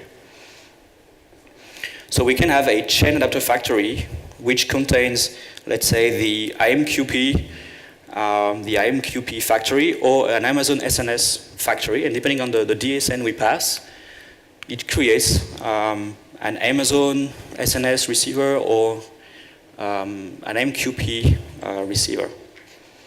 But for your client code, you just receive an adapter factory interface and you just call the create receiver or create sender method. You just need to know about that. Right. So the benefit is that you encapsulate the creation of this object in separate factories. So you don't spread the instantiation across the code. They are centralized in the factory. So there is only one point where you need to change the code if you need to make some changes to the creation of your objects. You can easily swap a factory with another factory which implements the interface, so that's cool. Your code doesn't change, you just swap the factory at runtime. However, in the downsides, it's a quite complex pattern to implement. You have very few use cases where you can use it, so it's very useful for frameworks, but for business application, it's a more rare situation. I have an example I can show you. I don't know if it's another slide deck I did at a conference, but it's from a real use case. Where is my, it's in a,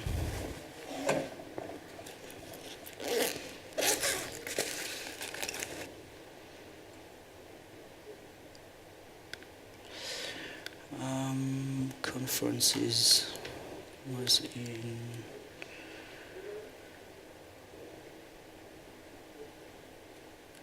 last year. Yeah, this one.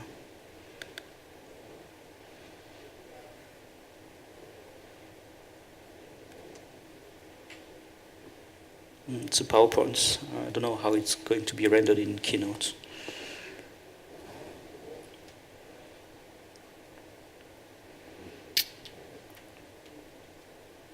Badly. Let's check.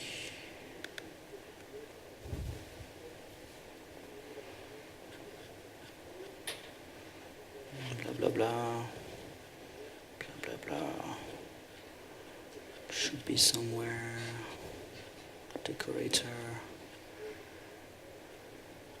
All the coupon stuff.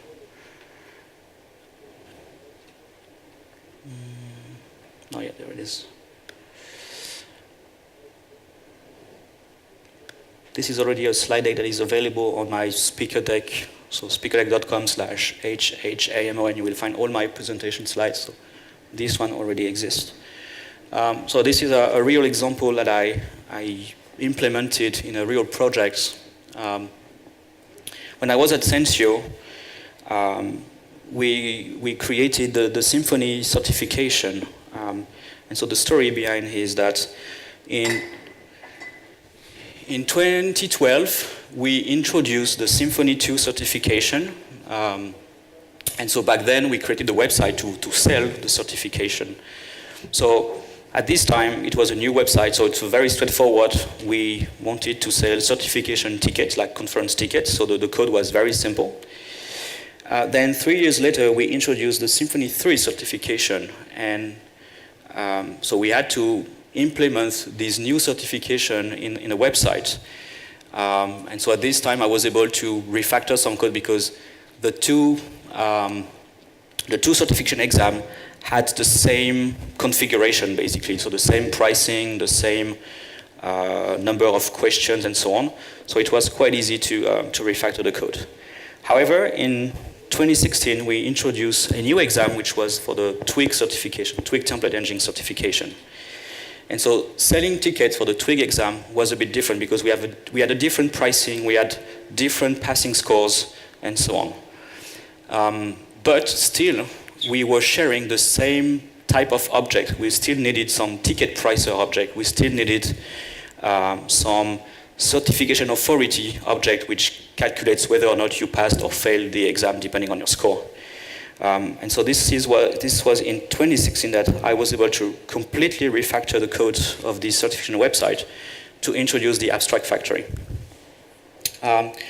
So the two assessments, so the Twig exam and the Symfony exam, as you can see, they had some similarities. First of all, the pricing. For the Symfony certification, we had two different pricing. Depending on which country where you wanted to take the exam, you would pay your tickets 250 euros or 200 euros. But for the Twig certification, the price was a bit different, 149 without any country restriction. So every country paid the same for the same price. Also, the eligibility condition to register to the exam were a bit different from one exam to another. For instance, for the Symfony exam, we had this limitation where you can take up to twice the exam per calendar year. While for the Twig exam, you can take it as many times as you wish, but you must wait a 1 month long period between two failed exams. And then, if you get certified, for Symfony, you got two levels. You were scored expert, depending if you get the highest score, the highest passing score, or you got the advanced level, which is another scoring just below. And if you were below the advanced passing score, then you failed the exam. While for the Twig certification, you were either expert or you failed the exam. So as you can see, we have those three main areas: pricing, eligibility condition, and levels, but with slightly different configurations. So the very first implementation was something like this. So let's say when you wanted to take, or when you wanted to place a ticket order for the certification, at some point in the code, we had this object, place order command handler, in which we injected a Symfony certification pricer and a Twig certification pricer. And depending on the type of the certification, which is configured in this command object, by the way, which is an example of the command design panel. So this method, getUnitPrice, checks the type of exam you want to order, so the exam series type, and if it's a Symfony series, we used the Symfony pricer, and if it was a Twig series, then we used the Twig pricer to calculate the unit price for the tickets. And remember that if you wanted to use Symfony, then depending on the country, you pay either 250 or 200 euros, depending on the country. But of course, having this code means I have to duplicate this everywhere I need to make the choice between Twig exam or Symfony exam.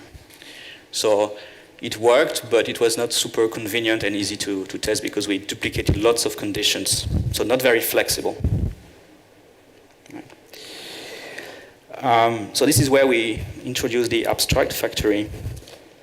So this is how the final diagram looks like at the end after the refactoring.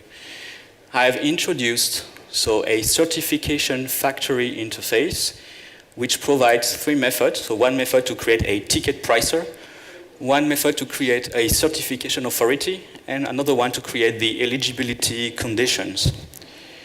And we had one for the Twig certification and one for the Symfony certification. Each certification exam has its own certification factor, which produces the three concrete objects: a Symfony ticket pricer, a Symfony certification authority, and a Symfony eligibility checker.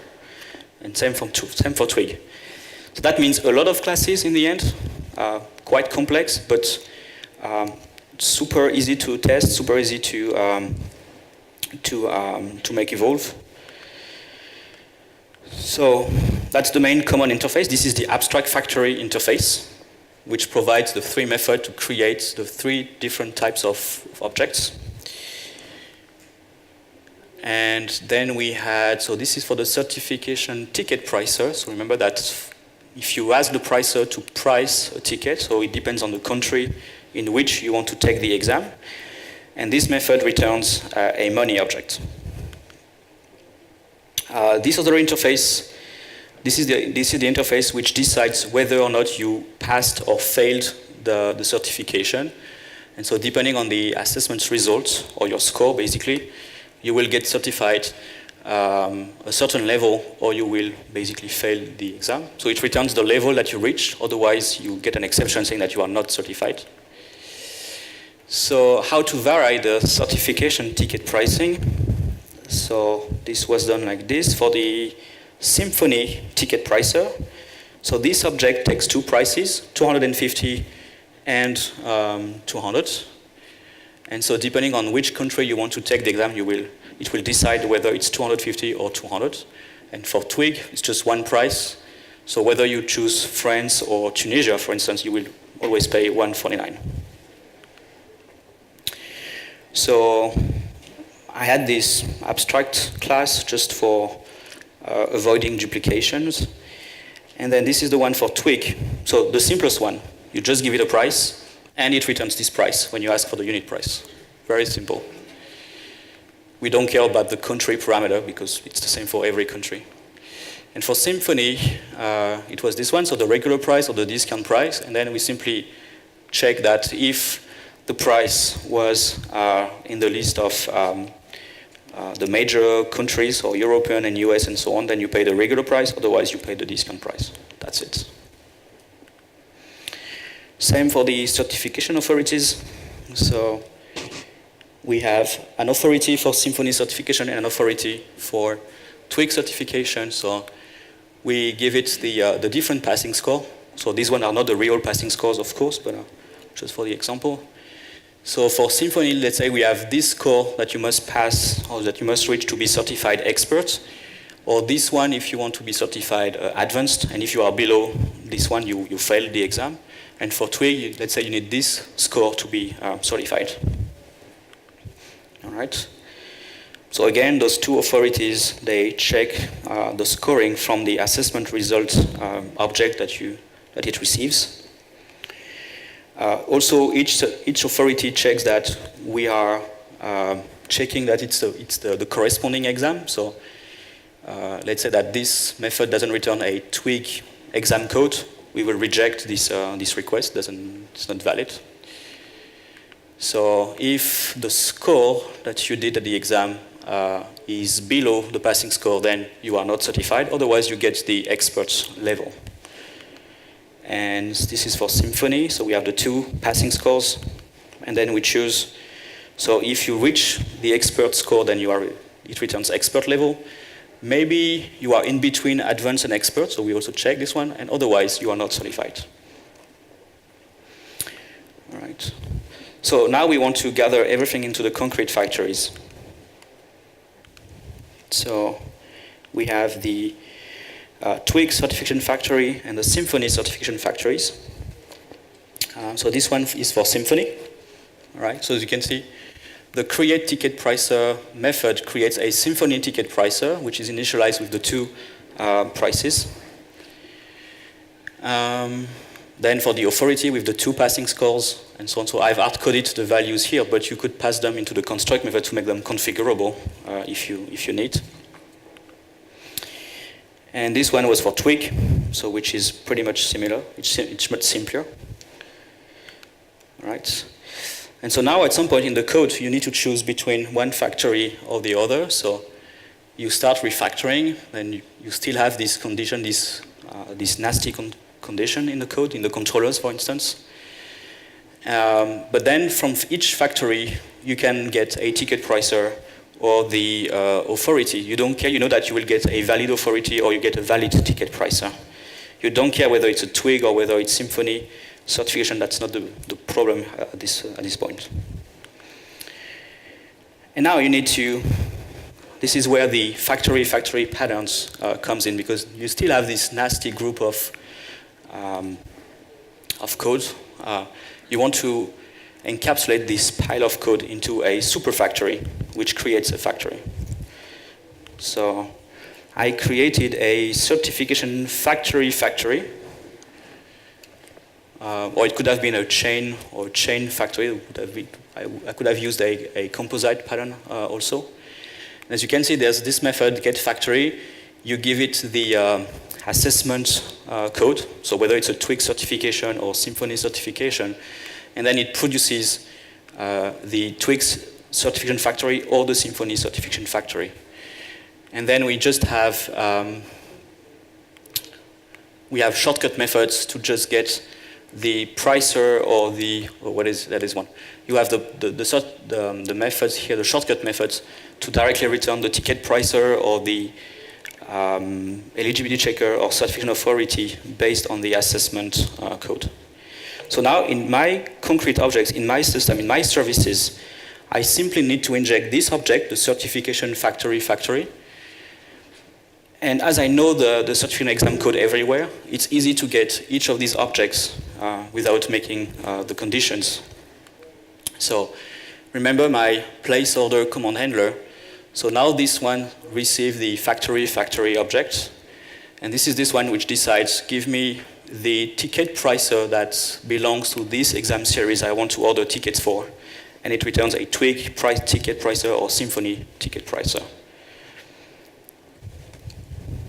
Right? So the good thing of this approach is that you have a system that is completely independent. So you can, if tomorrow the Science Labs teams want to introduce, let's say, a new exam, whatever it is, they just need to create a bunch of classes and then register in the configuration, and boom, it works. There's nothing to do much. So it's very extensible, very modular. You group all the objects of the same type, of the same group, of same nature, same family in the same factory. But as you can see in the drawbacks and the downsides, it's a quite complex architecture in the end. And if you need to implement this pattern, you should really have the need for it. If you do it up front, you may create another complex design in your system. I implemented it because at some point I had the need for having this flexibility, this degree of flexibility. But at the beginning, it didn't matter for my project. So yeah, lots of abstraction, lots of classes and interfaces to produce. So that's the downsides of this pattern. All right. Right.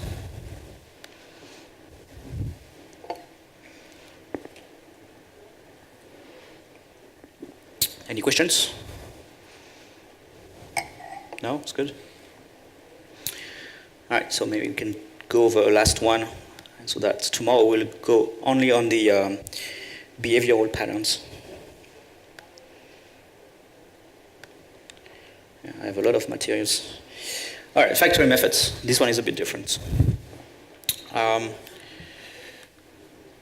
So the factory method is different from the abstract factory in the sense that factory methods only produces one single type of objects compared to the abstract factory, which produces at least two. And also because the factory methods produces an abstract type of objects, but delegates the real instantiation to subclasses. So we differ the construction of two subclasses. So this is how it looks like. There is the base factory type, so abstract or interface. And there is some public method, which at some point delegates to this protected abstract method. All right, so this operation method does something, and at some point it needs to use the product to have access to the product. But as we are in an abstract type here, we don't know which type of product is being created. So we just know about the abstract type, but the concrete type will be delegated to the concrete factory. So the concrete factory will simply implement the abstract protected methods to produce this object. It's rare to see this pattern implemented this way. So this is the real way where you have a protected method. But most of the time, those two statements are combined into just one public method. And so the factories just override the public methods. Right. So that's another example from Symfony, but you can find in many frameworks. In Symfony, there is this abstract factory type called a resolved form type factory interface. And there are two different implementations of this interface. There is a resolved form type factory, and there's another one which is called resolved form type proxy factory, something like that. As you can see, there is only one method in this factory, which is create resolved form type, which must return an object of this base type, so it's based on an interface. And so this factory produces a resolved form type, while the other factory will produce some resolved form type proxy object, right? But they both extend or implement the base type. And the thing is, depending whether you are running Symfony in a debug mode or production mode, the form system will either receive the resolved form type factory or the other one, which is made for debugging environment. So it generates more debug information in your profiling system. So that's a factory method. So we have one method which produces one type of object. So a concrete type that implements the resolved form type interface here. So it takes some arguments, do the stuff with the arguments, and then in the end produces a resolve type.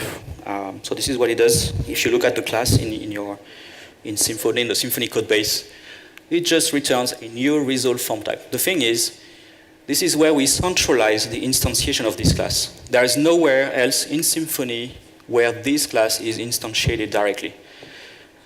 They always use the factory, they inject the factory, and then they ask the factory to produce this type of objects. So one single location where we centralize is the creation of this type of objects. So behind the scenes, it produces something like that. It creates objects with these boxes. So this factory creates decorators, basically. So as you can see, we have a resolved form type here, which contains this object plus another resolved form type plus this object, which also contains another resolved form type, and so on. I will not explain what it does exactly in Symfony because it's not a Symfony talk, but there is another factory, another implementation that is also provided, as you can see, which is called resolved type factory data collector proxy. So it's both a factory and a proxy pattern implementation. So it creates proxy objects. And this proxy resolved type data collector proxy is only used in development environment to generate debug information about the forms that you generate with the frameworks. So whenever you display a form in Symfony in a debug mode, at the bottom there is this debug toolbar which has a form panel where you can see the status of all your form fields. So which values were submitted, which values were initialized in each field, and so on. So that's the reason why we have this object. And so in the form module, in the form component, if you are in a debug environment or dev environment, this object will be injected, while if you are in production or production environment, it will inject this one, which is more simpler because it doesn't generate all of these debugging stuff. And so, as you can see, this factory decorates or proxies another factory. So in fact, the previous factory is decorated here as a proxy, and it creates a proxy object of the previous resolve type object. So in this case, it's quite complex because we have both a factory pattern and a proxy pattern implementation. A proxy is a sort of it's a very simple decorator. And so it generates these new layers. So remember we had this black box with green boxes. And so now we have the black box, which is then wrapped or proxied into this type of object plus this one as a second argument. So the construction of these objects are quite complex, and this is why they are encapsulated into the factory, so that you can make them change at some point without changing the whole system, the whole form system. You just change the factory, and that's it. As you can see, the main object is called form registry, and the form registry has access to the form factory. So at some point, we don't care about which factory was injected. Maybe the production one, the simple one, or the debug one. We don't care, we just want to create a resolve type object. This is only what matters, creating a resolve type object. So in production environment, we have a resolve form type factory, while in dev environment or in debug environment, we have a resolve type factory data collector proxy factory, which wraps the production one, plus brings some debug data collection system to get the debugging information. And then this factory is given to the main form registry object. All right, so each factory produces one specific concrete type of object. You can then switch from one factory to another at runtime. That's the main idea. Again, you centralize all your object creation into the factory. So this way your client code just rely on the factory type, but not on the, you don't have to manually instantiate the objects yourself. Again, it's not a pattern that you often use in a project, because usually you don't need this high level of decoupling. But still, that's at least useful to centralize the creation of your object somewhere. And this is what a container does. The Symfony container or whatever Zen framework container, whatever container you use in a project, if you rely on a dependency injection container, it's some sort of a factory method. But it just creates different types of objects in the end. But at least a container centralizes the creation of your main services into one single place that you can then reconfigure. We can try, I don't know if we can make an example here. Maybe we can change the way we created the coupon builder and create the coupon builder through the factory maybe. That could be something. Just checking that if it's possible.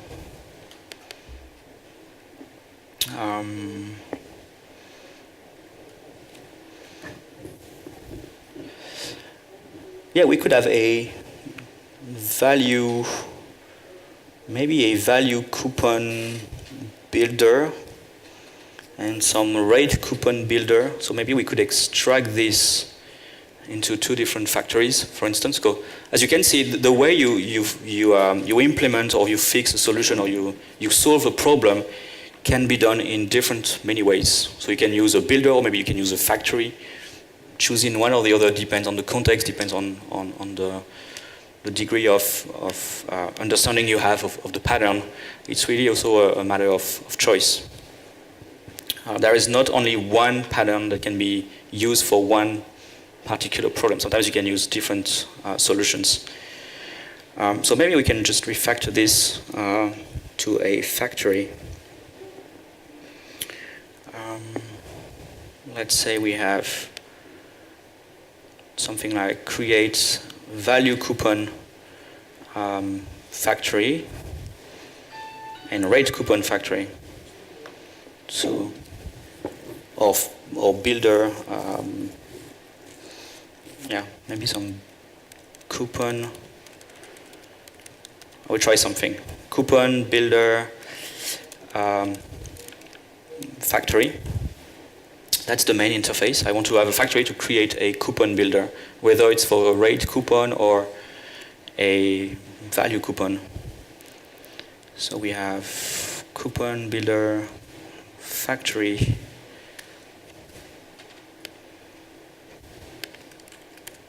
Not sure if it worth it, but let's try.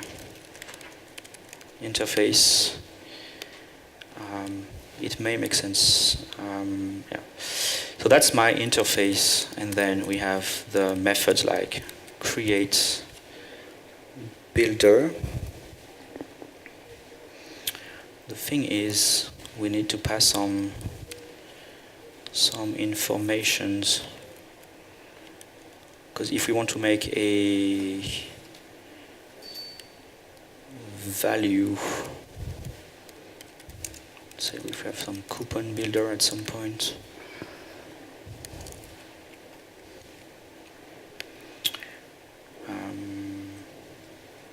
I need to know the value.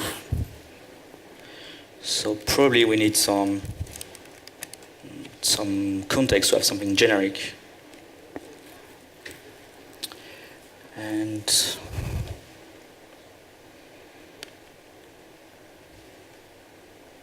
okay, let's try this coupon. Oh yes, I need to create an interface for the coupon builder, so I need to rename this one.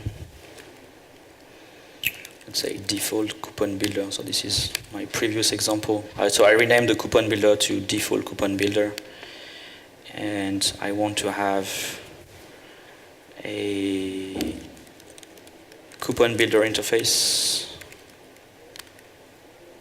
Not sure if it's worth it.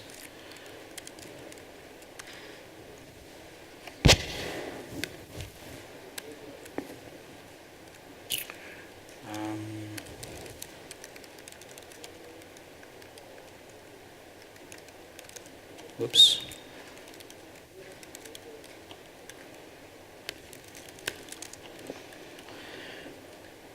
We can try this, and now the default coupon builder may implement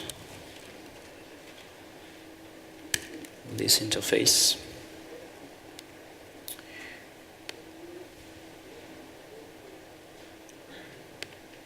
And so remember that each factory must produce one type of objects. So that means if we have a value coupon builder,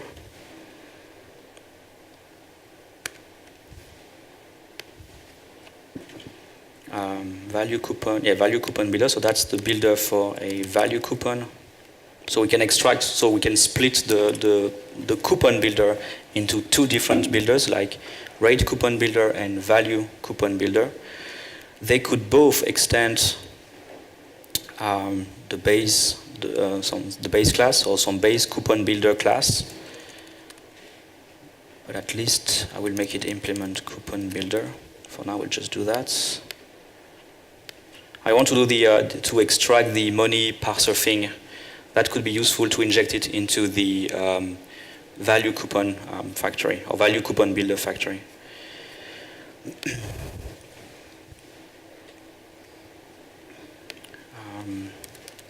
Did I create value coupon builder factory yet? No, not yet.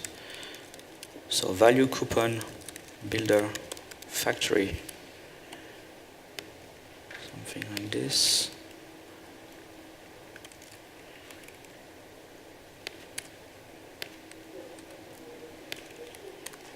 And this one implements, or not implements, not extends, but implements coupon builder factory.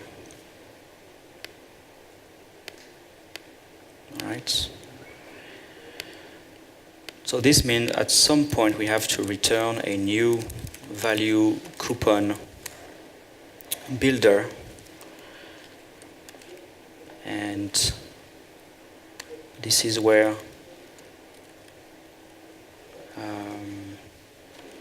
we have this,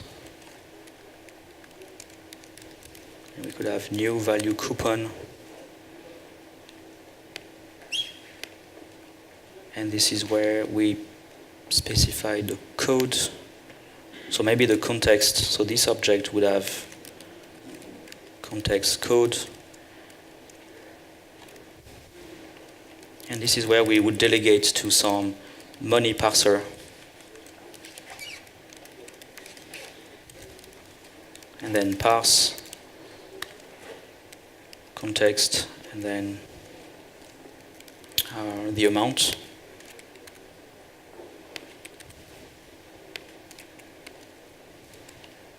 All right, so that the factory would be initialized with a money parser,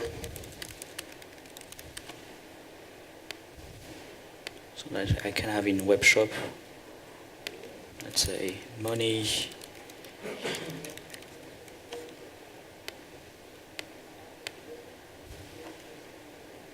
parser. So in this case it will be just a class. I don't need an interface for this one.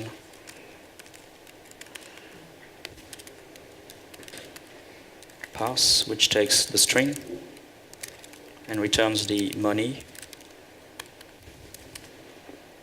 So I can take the code from the builder.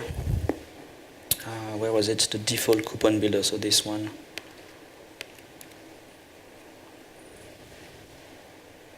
Money parser, all right.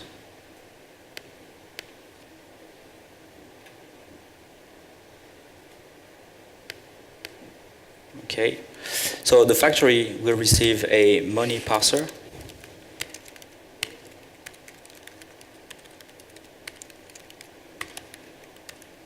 Like this. And then we parse the amount to get the corresponding money. And in value coupon builder, then I will just duplicate the code from this one. I'm just extracting this code. So just need the construct, but the construct will be public. So I need all of that. Value coupon builder, there it is.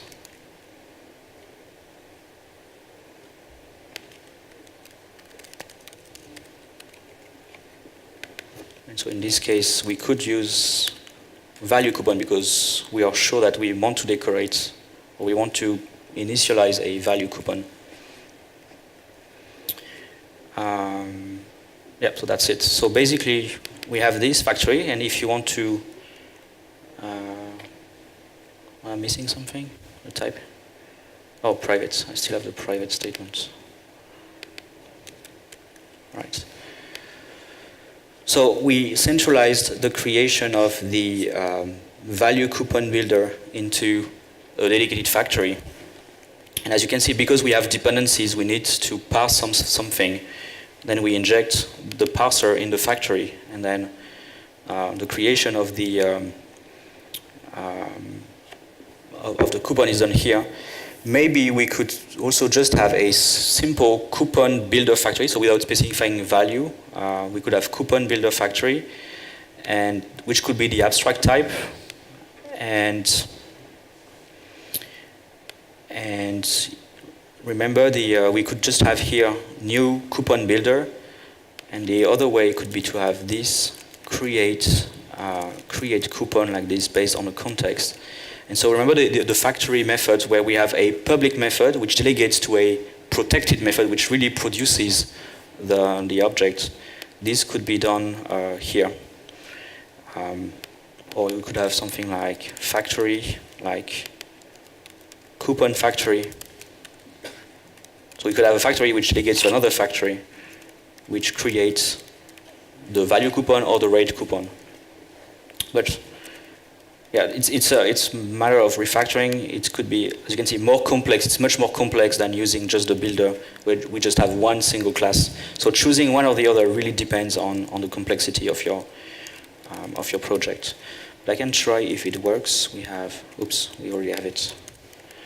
So value coupon builder. Okay, so let's try to test this one.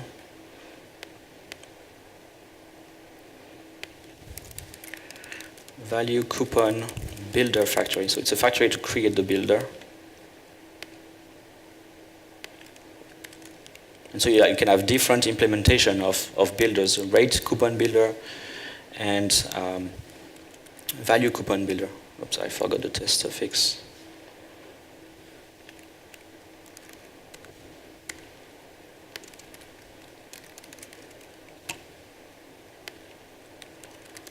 Something like test, create coupon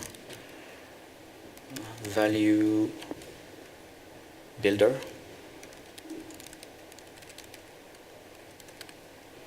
So the object I want to test is the factory.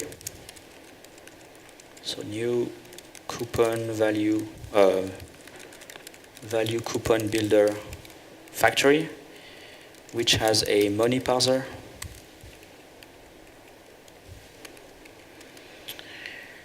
And what I expect to have is, so this assert equals, we want to get a new value coupon builder, which wraps a new value coupon with a code and a price or discount value, like let's say 10 euros.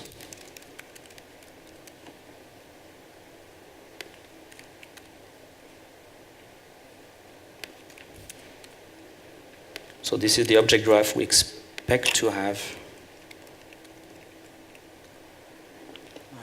Where am I? There's a closing here.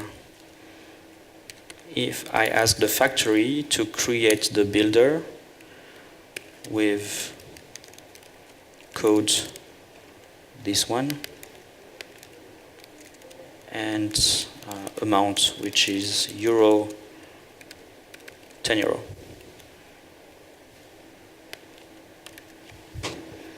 Yeah, so that would be the ID.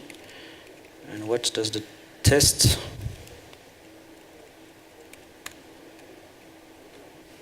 Return value of value coupon builder factory must be an instance of, oops, this is the PHP Storm refactoring, which changed this, it's coupon builder. Yeah, coupon builder. Yeah, now it works. So as you can see, in the end, we have a factory to create a value coupon builder. And if you want to have a different factory for creating rate coupons, you will create a rate coupon builder factory, which produces a rate coupon builder with slightly different implementations. Or you can stick with one builder like this one, the default we created with static methods. So this one is much more simpler because it handles both use cases, value coupon and rate coupon, and there is, I guess, no chance that we have different sort of coupons. So this is why I would stick with this one. But that means also in your code at some point you have to type int against the class itself, or at least you need to expose an interface. The thing is, in the interface, I didn't specify all of these public methods, so I need to bring these to the interface. Otherwise, if you want to have more flexibility, you need to create the factories and inject the factory type. So it's just a matter of choosing what's the best depending on the context of your project. But as you can see, both have pros and cons. In this case, factory is more complex because we create more classes in the system and more interfaces to reach more flexibility, more decoupling in the end. All right, I will just commit that. And so tomorrow we'll dive into the behavior pattern. We have quite a few, so that will be interesting as well. Add factory methods, design pattern example.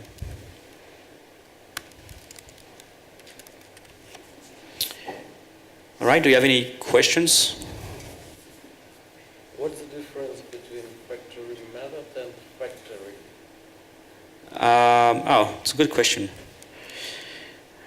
Okay,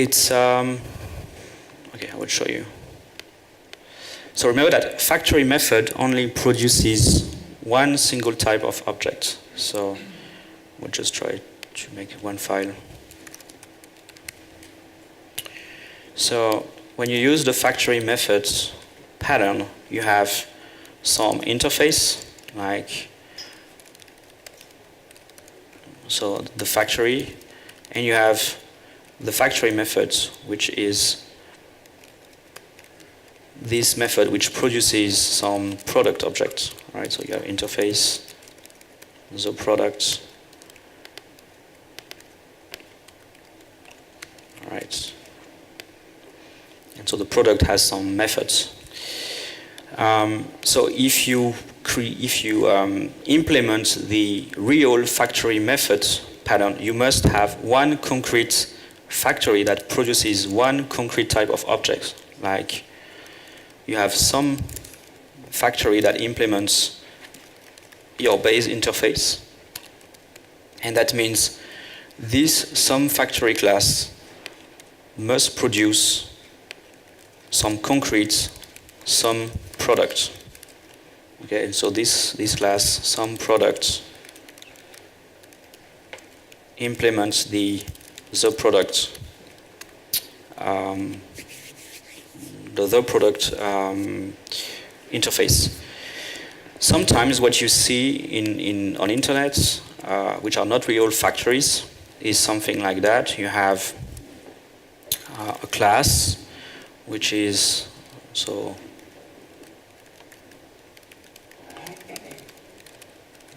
Let's say some wrong factory.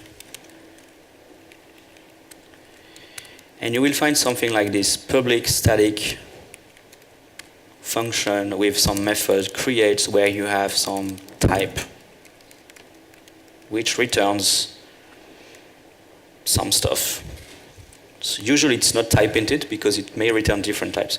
If you see that, like if, let's say, foo equals type, then it returns new foo product, and if it's bar,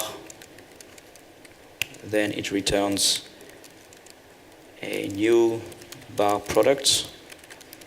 That's not a real factory. It's just a way to encapsulate some instantiation, but it's not a real factory because the real factory method pattern forces you to have one concrete factory which produces only one concrete type of object.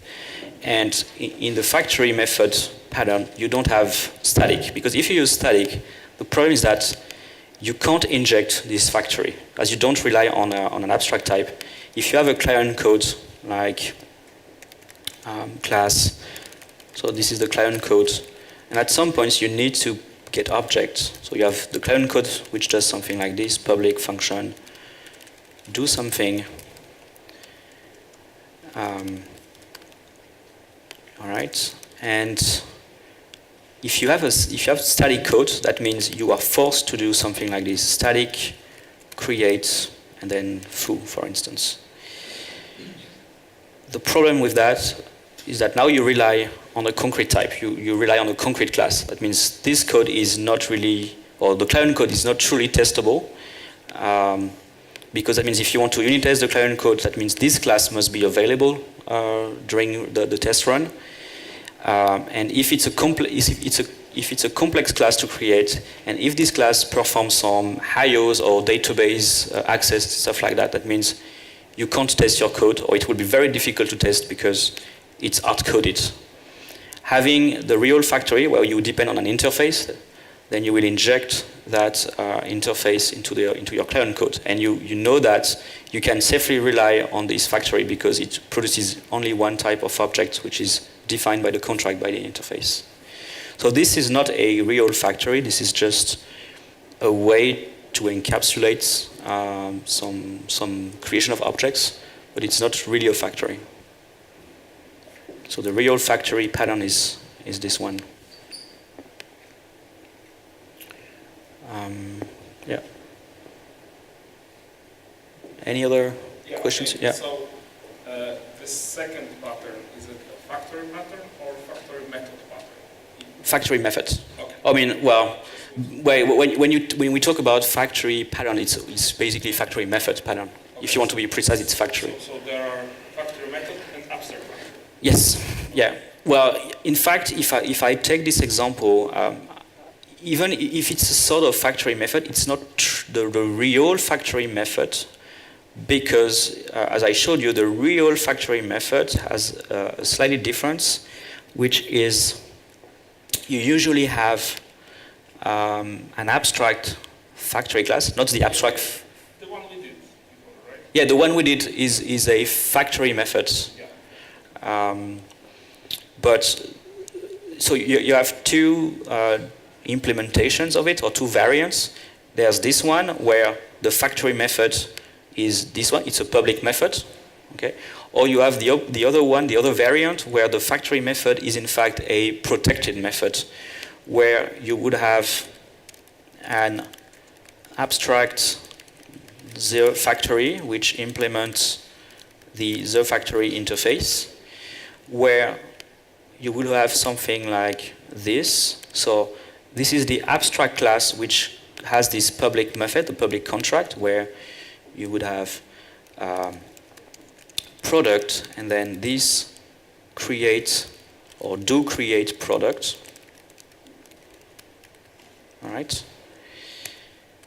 And then at some point, something is performed with the product, like, I don't know, product, or maybe we have something like, here we want to pass some dependency, this, I don't know, get some context that you want to pass to this method.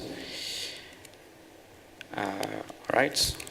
And then we return the product. So in the true factory method pattern, in fact, the factory method is the protected method, which is delegated. And so the concrete class, which means this one, that extends the abstract one, will overwrite this one, the protected. So I forgot to create it up here, which was abstract protected function do create product, which receives some context, let's say some array or something else, and returns the product object. Right? So you have this part of the algorithm which is already pre-done, but the production itself, the real production, the real instantiation, is in fact delegated to this method, which is the protected methods. And so you have another some factory which will produce some product with different configuration. Let's say you have a dependency here, private dep. So some dependency.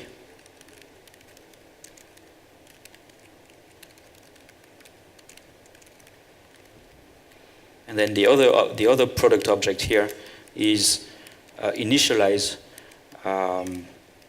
with some other stuff, right? So this one is the true factory method design pattern as described it by the Gang of Four, where you have this abstract class with a public method, and at some point the public method delegates to a protected method, and the protected method is the real factory method. So this is why it's called a factory method. If you just have a public method, then it's usually explained as a factory pattern. But both are the same, they are just two variants of the same concept. The most important is that each concrete factory produces one very specific type of objects. That's the main nature of factory or factory method patterns. While abstract factory encapsulates the creation of objects of the same families of same group. So an abstract factory produces different type of objects, but again, each method creates a very specific type of product. It's just the fact that you have 2 or 3 or 4 object of the same nature in the same abstract factory. All right, so I guess see you tomorrow for the last part on behavior patterns. So we will cover cool stuff like strategy, probably memento. I have a visitor, which is very interesting. I think I have 6 or 7 patterns in this group. So quite enough for 3 hours tomorrow morning. Yeah, thank you very much.